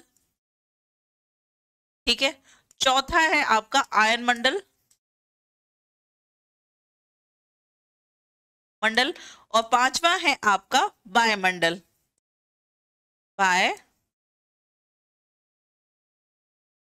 मंडल, ठीक है। अब एक एक करके इन सभी परतों के बारे में बात करेंगे। सबसे पहले बात करेंगे हम क्षोभ मंडल के बारे में। आखिर पृथ्वी पर इस क्षोभ मंडल का विस्तार जो है ये कितने किलोमीटर तक पाया जाता है, सीधे सीधे सवाल पूछा जाता है, ठीक है। तो लिख लीजिए यहाँ पर सबसे पहली परत के बारे में बात करेंगे। पहली कौन सी है आपकी, क्षोभ मंडल, या हम इसे कहें इंग्लिश में ट्रोपोस्फियर, ट्रोपोस्फियर, ठीक है। क्षोभ मंडल जो है ये पृथ्वी की सतह पर सबसे निचली परत है, ठीक है, परत है जो कि पृथ्वी से जिसकी जो दूरी है ये कितनी है, 0 से लगभग 13 किलोमीटर तक की ऊंचाई तक आपको क्षोभ मंडल दिखाई देता है, ठीक है। कितना किलोमीटर तक, लगभग 13 किलोमीटर दिखाई देता है। लेकिन आपको बता दूं जो क्षोभ मंडल है ये किस आधार पे, ये गैसों के घनत्व के आधार पर यहाँ पर डिवाइड किया गया है। तो आप देखेंगे यहाँ पर टेम्परेचर के आधार पे किया गया है। तो आप देखेंगे जो विषुवत रेखा है या हम कहें उष्ण कटिबंधीय क्षेत्र, विषुवत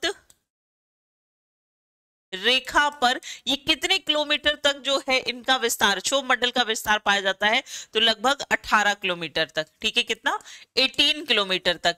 वहीं अगर आप देखेंगे ध्रुवों पर जो ये क्षोभ मंडल है इसका विस्तार कितना होता है, तो लगभग आपका 8 किलोमीटर तक। ध्रुवों पर 8 किलोमीटर तक जो है क्षोभ मंडल का विस्तार है। अब ये 18 किलोमीटर कैसे हो जाएगा, तो आप सभी जानते हैं नहीं जानते हैं तो यहाँ पे देख लीजिए कि जो पृथ्वी है, ठीक है, ये सूर्य का जब प्रकाश आता है तो यहाँ पे पृथ्वी क्या हो रही है, ये गर्म हो रही है, ठीक है। और गर्म होने पर यहाँ पर उपस्थित जो गैसें हैं ये क्या होती है, ऊपर की तरफ उठना शुरू कर देती हैं। क्या हो रहा है, गैसें हल्की हो गई ना, हवा क्या हो गई, हल्की हो गई, तापमान अधिक होगा। यहाँ पर क्या हो जा रहा है, सूर्य का प्रकाश पड़ रहा है ना, और यहाँ पे क्या हो रहा है, तापमान अधिक हो गया है। और इस तापमान अधिक होने के कारण हवा जो है हल्की होगी, और हल्की होकर क्या करेगी, ये ऊपर उठने लगेगी, ऊपर उठने लगेगी। तो 18 किलोमीटर तक की ऊंचाई तक, ठीक है, क्षोभ मंडल जो है 18 किलोमीटर तक की ऊंचाई तक जो है इस संवहनीय धारा, संवहनीय जो हवाएं हैं ये यहाँ पर देखने को मिलती हैं, ठीक है। इसके अलावा ये एक ऐसा प्रमुख क्षेत्र है, या ये मंडल जो है इतना ज्यादा प्रमुख है कि मौसम परिवर्तन संबंधी घटनाएं, मौसम परिवर्तन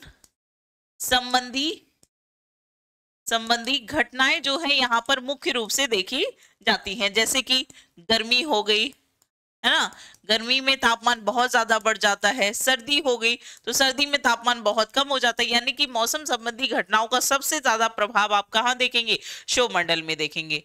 ये सवाल ऐसे पूछा जा सकता है कि पृथ्वी पर उपस्थित किस वायुमंडलीय परत में सबसे ज्यादा मौसम संबंधी घटनाओं को देखा जाता है। तो मौसम परिवर्तन संबंधी घटनाएं जो है सबसे ज्यादा आपको क्षोभमंडल में देखने को मिल जाएंगे, ठीक है। इसके अलावा बात करें, यहाँ पे हमने देखा कि भैया पृथ्वी की सतह पर तापमान अधिक है, लेकिन आपको बता दूं जैसे जैसे आप पृथ्वी की सतह के ऊपर जाओगे, ठीक है, लगभग आप पृथ्वी की सतह से 165 मीटर ऊंचाई पे जाएंगे, 1 डिग्री सेल्सियस के टेम्परेचर में क्या होती है, गिरावट होती है। तो याद रखिएगा, पृथ्वी की सतह से 165 मीटर ऊंचाई पर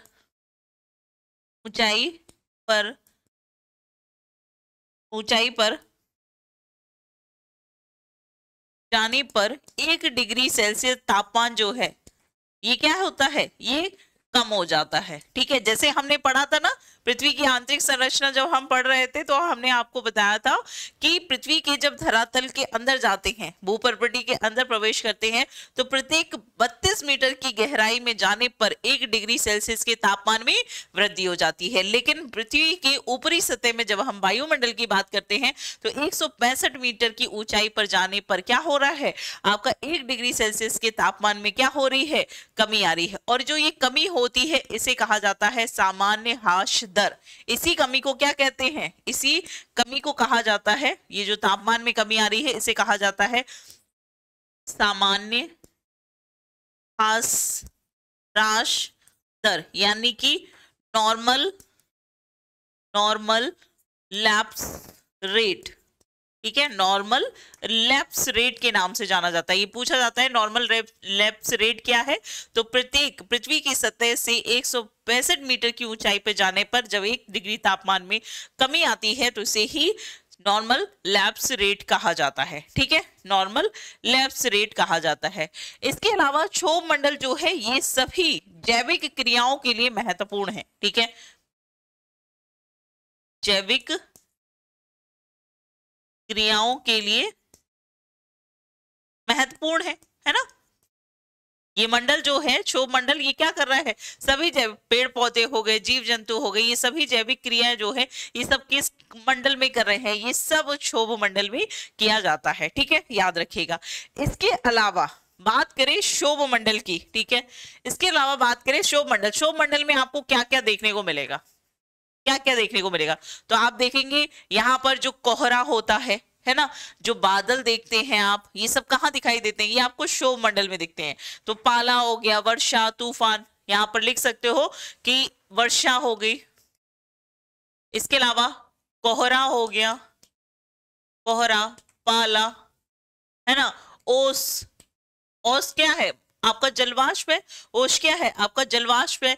इसके अलावा जो तूफान आप देखते हैं, इसके अलावा जो गरज होती है ना, बिजली गरज रही है, ये सब कहाँ पे हो रही है, ये सारी घटनाएं, ये सब घटनाएं आपके क्षोभ मंडल में होती हैं, ठीक है।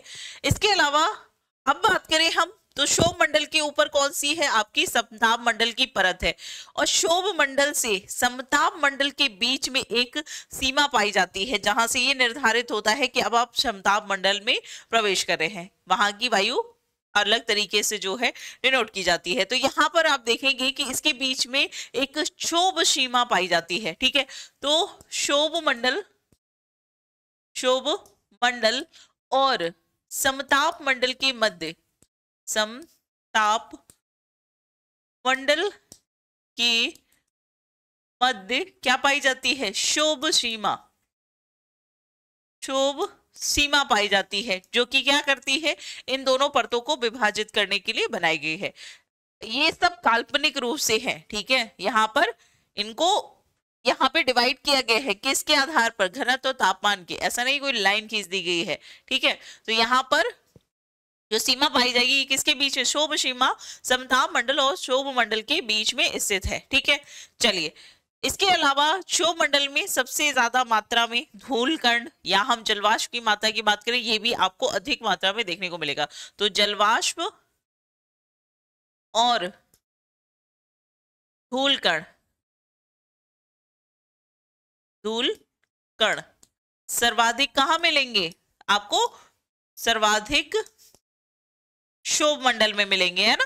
क्षोभ मंडल में, क्योंकि हमने देखा था ना कि जैसे जैसे हम पृथ्वी के ऊपर जाएंगे जलवाष्प की मात्रा में भी कमी आएगी। अब ये जो धुआं है, जो ज्वालामुखी विस्फोट होता है, कितने किलोमीटर तक जाएगा, है ना। ये राख कितने ऊपर तक जाएगी? क्योंकि यहाँ पर हमने देखा कि लगभग आपका 13 किलोमीटर तक की ऊंचाई तक क्षोभ मंडल है ना। तो यहाँ पर इसको ध्यान रखिएगा। अब बात करेंगे यहाँ पर हम किसके बारे में? समताप मंडल के बारे में, ठीक है। आइए देखते हैं दूसरी परत कौन सी है आपकी। दूसरी परत है आपकी समताप मंडल, ठीक है, जिसे हम कहते हैं स्ट्रेटोस्फीयर, ठीक है। क्या कहते हैं? स्ट्रेटोस्फीयर, ठीक। ये जो परत है ये आपकी 13 किलोमीटर से लेकर 50 किलोमीटर के मध्य पाई जाती है, ठीक है। इसकी जो ऊंचाई है ये कितनी है? 13 किलोमीटर से लेकर 50 किलोमीटर तक जो है ये परत पाई जाती है। इसकी सबसे महत्वपूर्ण चीज जो आपको ध्यान रखनी है कि इसमें पाया जाता है ओजोन परत। ओजोन परत पाई जाती है, वो परत जो कि सूर्य से आने वाली परावैंगनी जो विकिरण है या किरण है, किरणों को पृथ्वी पर पहुंचने से रोकती है ना। पृथ्वी पर पहुंचने से रोकती है कौन सी? आपकी ओजोन परत। ये हमने अभी अभी डिस्कस किया था, तो ये याद रखिएगा। जो कि क्या कर रही है? जीवन की रक्षा कर रही है ना।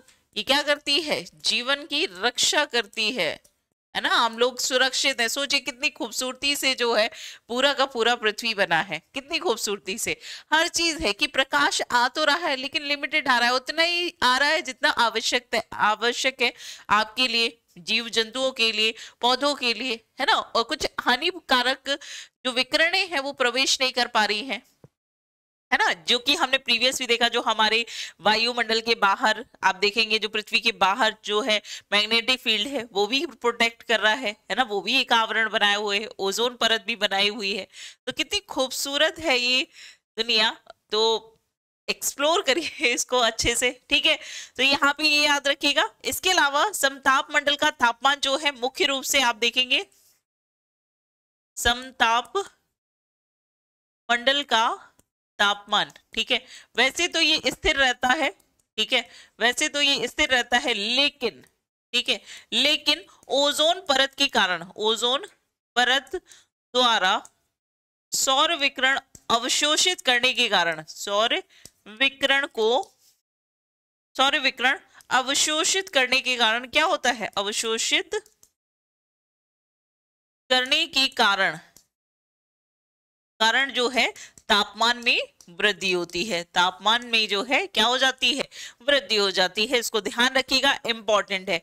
अच्छा, आपको बता दूं यहाँ पर किसी भी प्रकार की मौसम संबंधी घटनाएं नहीं होती हैं। दूसरा इंपॉर्टेंट पॉइंट क्या है कि यहाँ पर मौसम संबंधी घटनाएं, मौसम परिवर्तन संबंधी घटनाएं, ठीक है, घटनाएं ये क्या होती है, नहीं होती है, ठीक है। अब यहाँ पे मौसम संबंधी घटनाएं हैं, है ना, यानी कि बिजली गरजना, है ना, वर्षा पड़ना, तो ये सब तो हो नहीं रहा है, तो क्या ये हवाई जहाज के लिए एक अनुकूल स्थिति है? हाँ जी बिल्कुल है। तो यहाँ पे आप देखोगे कि जो हवाई जहाज है ये कहाँ पे उड़ते हैं, ये आपके समताप मंडल में जो है गति करते हैं, ठीक है। तो हवाई जहाज के लिए जो है अनुकूल स्थिति यहाँ पर लिख लीजिए, हवाई जहाज के उड़ने के लिए अनुकूल स्थिति, ठीक है, अनुकूल स्थिति, ठीक है। यहाँ पे क्या है, हवाई जहाज के उड़ने के लिए अनुकूल स्थिति है। यहाँ पे हवा क्या हो जा रही है, क्योंकि जो हवा की सघनता है, यानी कि सबसे ज्यादा कंडेंस रूप से कहाँ पाई जाती है, पृथ्वी की जो क्षोभ मंडल है, और पृथ्वी के ऊपर जैसे जैसे आप जाओगे क्या होगा, तापमान में भी गिरावट आएगी और हवा की जो सघनता है उसमें भी कमी आएगी। तो यहाँ पे हवा क्या होती है, हवा बहुत ही पतली होती है, पतली होगी या फिर विरल हम कह सकते हैं, है ना, पतली, या फिर हवा कैसी होती है, काफी ज्यादा विरल होती है, जिसके कारण आसानी से हवाई जहाज या फिर जो आपके जेट एयरक्राफ्ट होते हैं, ठीक है, यहां पर लिख सकते हो जेट एयरक्राफ्ट, जेट एयरक्राफ्ट, ठीक है, जेट एयरक्राफ्ट ये क्या कर सकते हैं, आसानी से जो है इस मंडल में गति कर सकते हैं। इसके अलावा जो आप गैस के गुब्बारे देखते हैं, ठीक है, गैस के गुब्बारे, है ना, गुब्बारे ये कहां तक जाते हैं, ये आपके समताप मंडल तक जो है गति करते हैं, ठीक है। तो यहाँ पे हमने क्षोभ मंडल देख लिया, सपनाभ मंडल देख लिया। अब बात करेंगे हम किसके बारे में, मध्य मंडल के बारे में, ठीक है। आइए बात करते हैं मध्य मंडल, मध्य मंडल जिसे हम मीजोस्फीयर कहते हैं, मीजो स्फीयर कहते हैं, ठीक है, मध्य मंडल यानी कि मेसोस्फीयर। इसमें आप देखोगे तो ये जो इसकी ऊंचाई है ये कहाँ तक पाया जाता है, तो ये 50 किलोमीटर से लेकर 50 किलोमीटर से लेकर 80 किलोमीटर तक की ऊंचाई जो है किसकी पाई जाती है, मध्य मंडल की। यहाँ पे आप देखोगे मध्य मंडल की सबसे इंपॉर्टेंट विशेषता क्या है कि जो अंतरिक्ष से आने वाले उल्का पिंड है ये पृथ्वी की सतह में जब प्रवेश करने का प्रयास करते हैं और वो जब मध्य मंडल में प्रवेश करते हैं तो वो वहीं पर जल जाते हैं, घर्षण के कारण आप देखोगे मध्य मंडल में ही उल्का पिंड जो है ये जल के नष्ट हो जाते हैं, ठीक है। तो यहाँ पर लिख लीजिए कि अंतरिक्ष से आने वाले, अंतरिक्ष से आने वाले उल्का पिंड, उल्का पिंड मध्य मंडल में, मध्य मंडल में घर्षण के कारण, घर्षण के कारण जल जाते हैं, ठीक है। ये सीधे सीधे सवाल पूछा जाता है, जल जाते हैं, ठीक है। कि अगर आपसे पूछा जाए कि पृथ्वी पर उपस्थित कौन सी वायुमंडलीय ऐसी परत है जिसमें उल्का पिंड जो है नष्ट हो जाते हैं, जल जाते हैं, ठीक है, तो आप कहेंगे मध्य मंडल, ठीक है। कौन सा है, मीजोस्फीयर।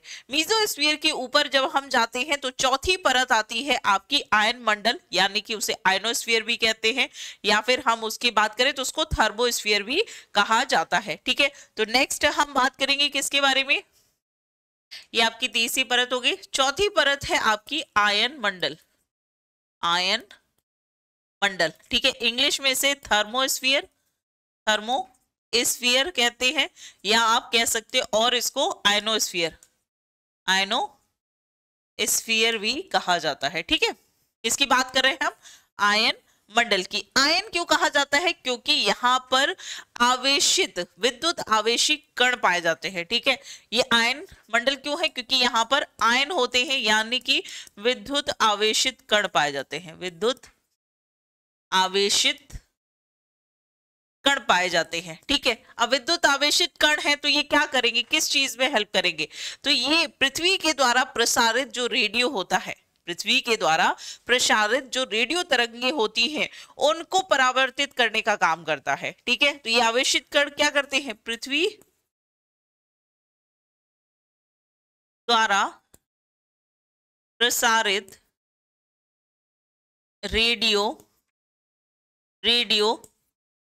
तरंगों को परावर्तित करने का काम करते हैं। अब ये परावर्तित हो पा रही है, इसी के कारण हम क्या कर पा रहे हैं, दूर संचार कर पा रहे हैं।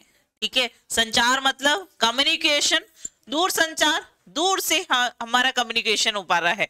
तो हम जो आपसे कनेक्ट कर पा रहे हैं या आप मुझसे जो कनेक्ट कर पा रहे हैं, ये किसी ना किसी माध्यम से हो रहा है, आप मुझे देख पा रहे हैं। तो ये क्यों हो पा रहा है, क्योंकि यहाँ पर दूर संचार के लिए जो यहाँ पर रेडियो तरंगे हैं ये काम करती है, और ये कहाँ से प्रसारित परावर्तित होती है, तो ये आपके आयन मंडल से होती है, क्योंकि वहां पर उपस्थित जो विद्युत आवेशित कण हैं वो रेडियो तरंगों को क्या करते हैं, परावर्तित करने का काम करते हैं। इसीलिए ये तरंगे जो भी हम यहाँ कम्युनिकेट कर रहे हैं ये ऊपर से जाकर वापस जो है धरातल पे आती है परावर्तित होकर। ठीक है, इसके अलावा यहाँ पर आप देखोगे आयन मंडल के द्वारा जो अल्ट्रावायलेट रेज होती हैं इनको भी अवशोषित कर लिया जाता है, अवशोषित कर लिया जाता है। किससे, आयन मंडल में सूर्य से आने वाली जो सौर विकिरण होती है जिसमें आपकी अल्ट्रावायलेट रेज होती है, इसको भी ये क्या कर लेता है, अवशोषित कर लेता है। ठीक है, इसके अलावा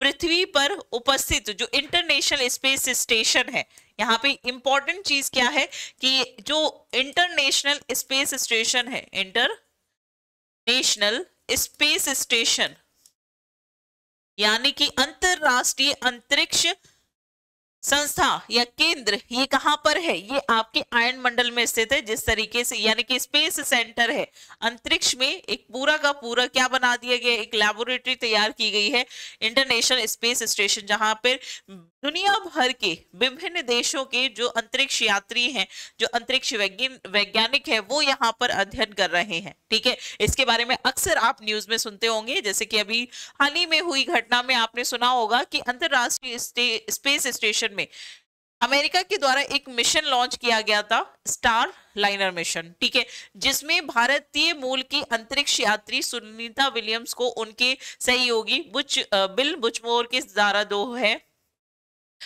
बुचमोर जी के द्वारा जो है उनको अंतरिक्ष में भेजा गया। हुआ क्या कि यहाँ पर आप देखोगे कि अब जो जिस एयरक्राफ्ट से वो गई थी वो खराब हो गया और उनको बाद में जो है इंटरनेशनल स्पेस स्टेशन में ठहराया गया है। तो ये याद रखिएगा, ये इंटरनेशनल स्पेस स्टेशन भी कहां पर स्थित है, आयन मंडल में स्थित है। इसके अलावा भारत के ध्रुवीय क्षेत्रों में कुछ घटनाएं होती है, जहां पे हमने प्रीवियस क्लास में पढ़ा था ऑरोरा है ना, ऑरोरा की घटना होती है। तो यहाँ पर आप देखोगे जो ऑरोरा है, ऑरोरा ये कैसे बनता है, कहाँ बनता है, जो हमें दिखाई देता है, जो रंगीन बादल हमें दिखाई देते हैं, जिसके बारे में हमने प्रीवियस टॉपिक में प्रीवियस चैप्टर में देखा था, तो ये कहाँ पे होता है, ये आयन मंडल में होता है। ठीक है, तो आइए ऑरोरा के बारे में बात करते हैं। यहाँ पर पहले यहाँ पे देख लो, एक बार फिर से रिवाइज करा देते हैं। जैसे कि यहाँ पर देखोगे सबसे निचली परत कौन सी है, आपकी ट्रोपोस्फियर है। यहाँ पर आपको दिख रहा है, यहाँ पे माउंट एवरेस्ट दिख रहा होगा, यहाँ पे आपको क्लाउड दिख रहे हैं, बादल दिख रहे हैं, यहाँ पे आपको एयर प्लेन दिख रहा है। फिर ऊपर जा रहे हो तो यहाँ पर फाइटर जेट, सुपरसोनिक एयरक्राफ्ट आपको देखने को मिलेंगे, और यहीं पे आपकी ओजोन परत है। ठीक है, यहाँ पर आप देखोगे ये आपकी ओजोन परत है। इसके ऊपर आप जाओगे तो यहाँ पे रेडियो साउंड है, यहाँ पे आप देखेंगे यहाँ पे कुछ जो है ऊपर बादल देखने को मिलते हैं। फिर आता है मीजोस्फीयर, जहाँ पे एस्ट्रॉइड या हम कहें उल्का पिंड जो है आकर टकराते हैं और नष्ट हो जाते हैं। फिर हम देखेंगे जो स्पेस क्राफ्ट होते हैं, जो हमारी जो अंतरिक्ष रॉकेट होते हैं, इनको जो है ये कहां तक जाते हैं, तो ये थर्मोस्फीयर या आयनोस्फीयर के ऊपर तक पहुंचते हैं। फिर यहाँ पर आप देखोगे ऑरोरा जैसी घटनाएं जो है हमें देखने को मिलती है। तो यहाँ पर आप देखोगे ये दिख रहा है आपको रंगीन बादल जो दिखाई दे रहे हैं। हमने पढ़ा था कि पृथ्वी जो है इस तरीके से आप देखोगे, ठीक है, पृथ्वी पर हमने देखा था नॉर्थ पोल है, यहाँ पे साउथ पोल है, और इसी के चारों तरफ जो है एक मैग्नेटिक फील्ड काम करता है ना। हमने प्रीवियस चैप्टर में देखा था, यहाँ पे क्या बना है, एक मैग्नेटिक फील्ड बनता है जो कि ध्रुवों पर जाकर एक दूसरे से कनेक्ट करते हैं। ठीक है, इस तरीके से आप देखोगे एक मैग्नेटिक फील्ड बनता है जो कि क्या करता है, सूर्य से आने वाले प्रकाशीय जो विकिरण है उसको पृथ्वी के आंतरिक भाग में आने से रोकता है। लेकिन कुछ प्रकाश जो है ये ध्रुवीय क्षेत्र में, यहां पर आप देखोगे इस ध्रुवीय क्षेत्र में प्रवेश कर जाता है ना।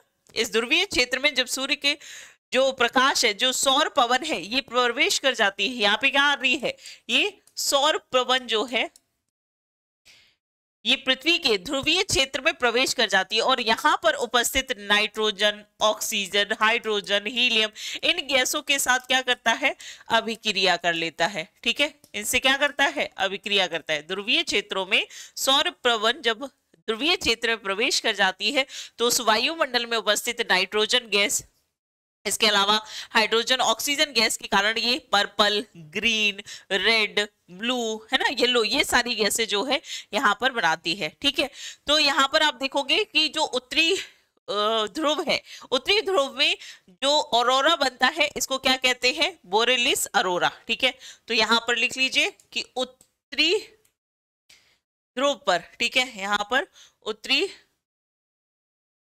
ध्रुवों पर, ठीक है, क्या बनता है, ऑरोरा,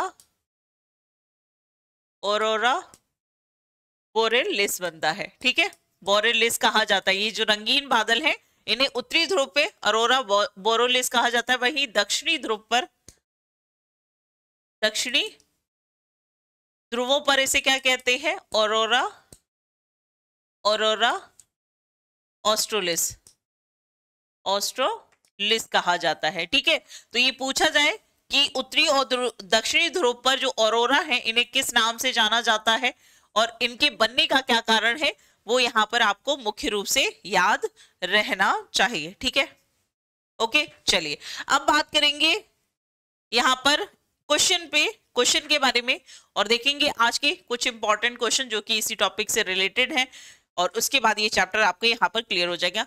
मुख्य रूप से हमने सभी चीजों को यहाँ पर डिस्क्राइब किया है और जो सवाल आपकी परीक्षा में बनते हैं उनको यहाँ पर देखेंगे। तो कुछ क्वेश्चन जैसे कि आप देखेंगे, एक क्वेश्चन यहाँ पे जो कि प्रीवियस के ईयर के 2024 के परीक्षा में पूछा गया, क्वेश्चन पूछा गया है कि भूमध्य रेखा पर क्षोभ मंडल की मोटाई पृथ्वी की सतह को गर्म करने वाली तीव्र सौर विकिरण से प्रभावित होती है। क्या होती है, होती है, हाँ जी बिल्कुल होती है। इसीलिए हमने देखा था कि यहाँ पे तापमान अधिक होता है और ऊपर की ओर जो है हवाएं हल्की होकर ऊपर की ओर उठने लगती है। भूमध्य रेखा पर गर्म सतह हवा के ऊपर उठने का कारण बनती है और इससे हेडली कोशिकाओं के रूप में जो है ज्ञात शक्तिशाली संवहन कोशिकाओं का निर्माण होता है। ये हमने पढ़ा था। इसका मतलब क्या है कि कथन एक सही है, कथन दो सही है या दोनों सही है और एक दूसरे की व्याख्या करते हैं, या फिर कथन एक सही है, कथन दोनों सही है लेकिन व्याख्या नहीं करते हैं, या फिर कथन एक सही है, कथन दूसरा गलत है, या कथन एक गलत है दूसरा सही है। तो इसका सही आंसर क्या हो जाएगा आपका, कथन एक और कथन दोनों यहाँ पर सही है और व्याख्या भी करते हैं। ठीक है, नेक्स्ट क्वेश्चन क्या पूछा गया है, ये इंग्लिश में दिया गया है। नेक्स्ट क्वेश्चन है कि पृथ्वी के वायुमंडल में प्रवेश करने वाले उल्कापिंड जो है ये निम्न में से किस परत के में जो है नष्ट हो जाते हैं या फिर जल जाते हैं। आपके ऑप्शन है क्षोभ मंडल, वायुमंडल, ताप मंडल या फिर मध्य मंडल। तो इसका सही जवाब क्या हो जाएगा आपका, मध्य मंडल, राइट, ये क्या हो जाएगा आपका मध्य मंडल। इसके बाद ब्रह्मांड में हाइड्रोजन सबसे प्रचुर मात्रा में जो है उपस्थित है, लेकिन पृथ्वी के वायुमंडल में हाइड्रोजन की प्रचुरता बहुत कम है। इसका क्या कारण है ना, ये हमने प्रीवियस क्लास में भी देखा था। यहाँ पे आपको बताना है पृथ्वी का गुरुत्वाकर्षण क्षेत्र बड़ा है, इतने हल्के तत्वों को धारण नहीं कर पाता है। ठीक है, दूसरा है पृथ्वी का गुरुत्वाकर्षण क्षेत्र छोटा है जो इतने हल्के तत्वों को धारण नहीं कर पाता है। नेक्स्ट है हाइड्रोजन में न्यूट्रॉन नहीं होता है। ठीक है, या फिर उपर्युक्त में से एक से अधिक जो है यहाँ पर सही होंगे। तो याद करिए, मैंने आपको बताया था कि जब पृथ्वी का निर्माण हो रहा था उस समय पृथ्वी के वायुमंडल में सबसे ज्यादा मात्रा में उपस्थित गैस हाइड्रोजन और हीलियम थी, लेकिन जैसे जैसे पृथ्वी और ज्यादा उसकी संरचना में परिवर्तन होने लगा और उसके कारण जो सूर्य का गुरुत्वाकर्षण था उसके द्वारा जो हल्की गैसें थी पृथ्वी पर उनको अपनी तरफ आकर्षित कर दिया। अब सूर्य के गुरुत्वाकर्षण का प्रभाव क्यों रहा, क्योंकि पृथ्वी का गुरुत्वाकर्षण जो है ये कम रहा है। ठीक है, तो यहाँ पर आप देखोगे कि पृथ्वी के गुरुत्वाकर्षण जो क्षेत्र है ये बहुत मतलब कंपैरेटिवली छोटा रहा, जिसके कारण यहाँ पर हल्के यानी कि हाइड्रोजन और हीलियम क्या है, हल्के तत्व हैं जिनको ये धारण नहीं कर पाया और ये गैस जो है ये सूर्य की तरफ आकर्षित होगी। इसीलिए हाइड्रोजन, क्योंकि ये सिर्फ पृथ्वी के साथ नहीं जो आपके सोलर प्लैनेट में, सोलर सिस्टम में जो अदर प्लैनेट है, जैसे कि आप देखेंगे आपका मरकरी है, वीनस है, मार्स है, इन सभी में ये गैसें उपस्थिति अधिक मात्रा में हाइड्रोजन और हीलियम थी। लेकिन सौर पवन, सौर आकर्षण, सूर्य के द्वारा गुरुत्वाकर्षण बल के कारण इन सभी गल की गैसों को जो है आकर्षित कर लिया गया। इसीलिए यहाँ पर अभी वर्तमान समय में जो पृथ्वी का वायुमंडल है, यहाँ पे हाइड्रोजन हीलियम की मात्रा बहुत ही कम है। नेक्स्ट है, किस वायुमंडलीय परत में आयन होते हैं और वायरलेस संचार होता है? बताइए, वायरलेस कम्युनिकेशन, दूर संचार किसके कारण होता है? मध्यमंडल, तापमंडल, क्षोभमंडल या फिर समताप मंडल? ठीक है, समताप मंडल। तो यहाँ पर हमने पढ़ा था कि सॉरी, समताप मंडल कह रही हूँ, तो यहाँ पे आंसर क्या हो जाएगा आपका? थर्मोस्फीयर, यानी कि थर्मोस्फीयर, तापमान मंडल, ताप मंडल भी कह सकते हैं इसको, थर्मोस्फीयर, आयनोस्फीयर, जहां पे क्या होता है, आवेशित, विद्युत आवेशित कण होते हैं जो कि रेडियो तरंगों को क्या करते हैं, रेडियो तरंगों को परावर्तित करने का काम करते हैं, जिसके कारण जो टेलीकम्युनिकेशन है वो संभव हो पाता है। ठीक है, तो ये था आपका आज का चैप्टर जो कि यहाँ पर कंप्लीट होता है। होप यहाँ से रिलेटेड ये पूरा चैप्टर आपको काफी सारा चीजें जो है क्लियर भी हो गई होंगी, काफी कुछ याद भी होगा।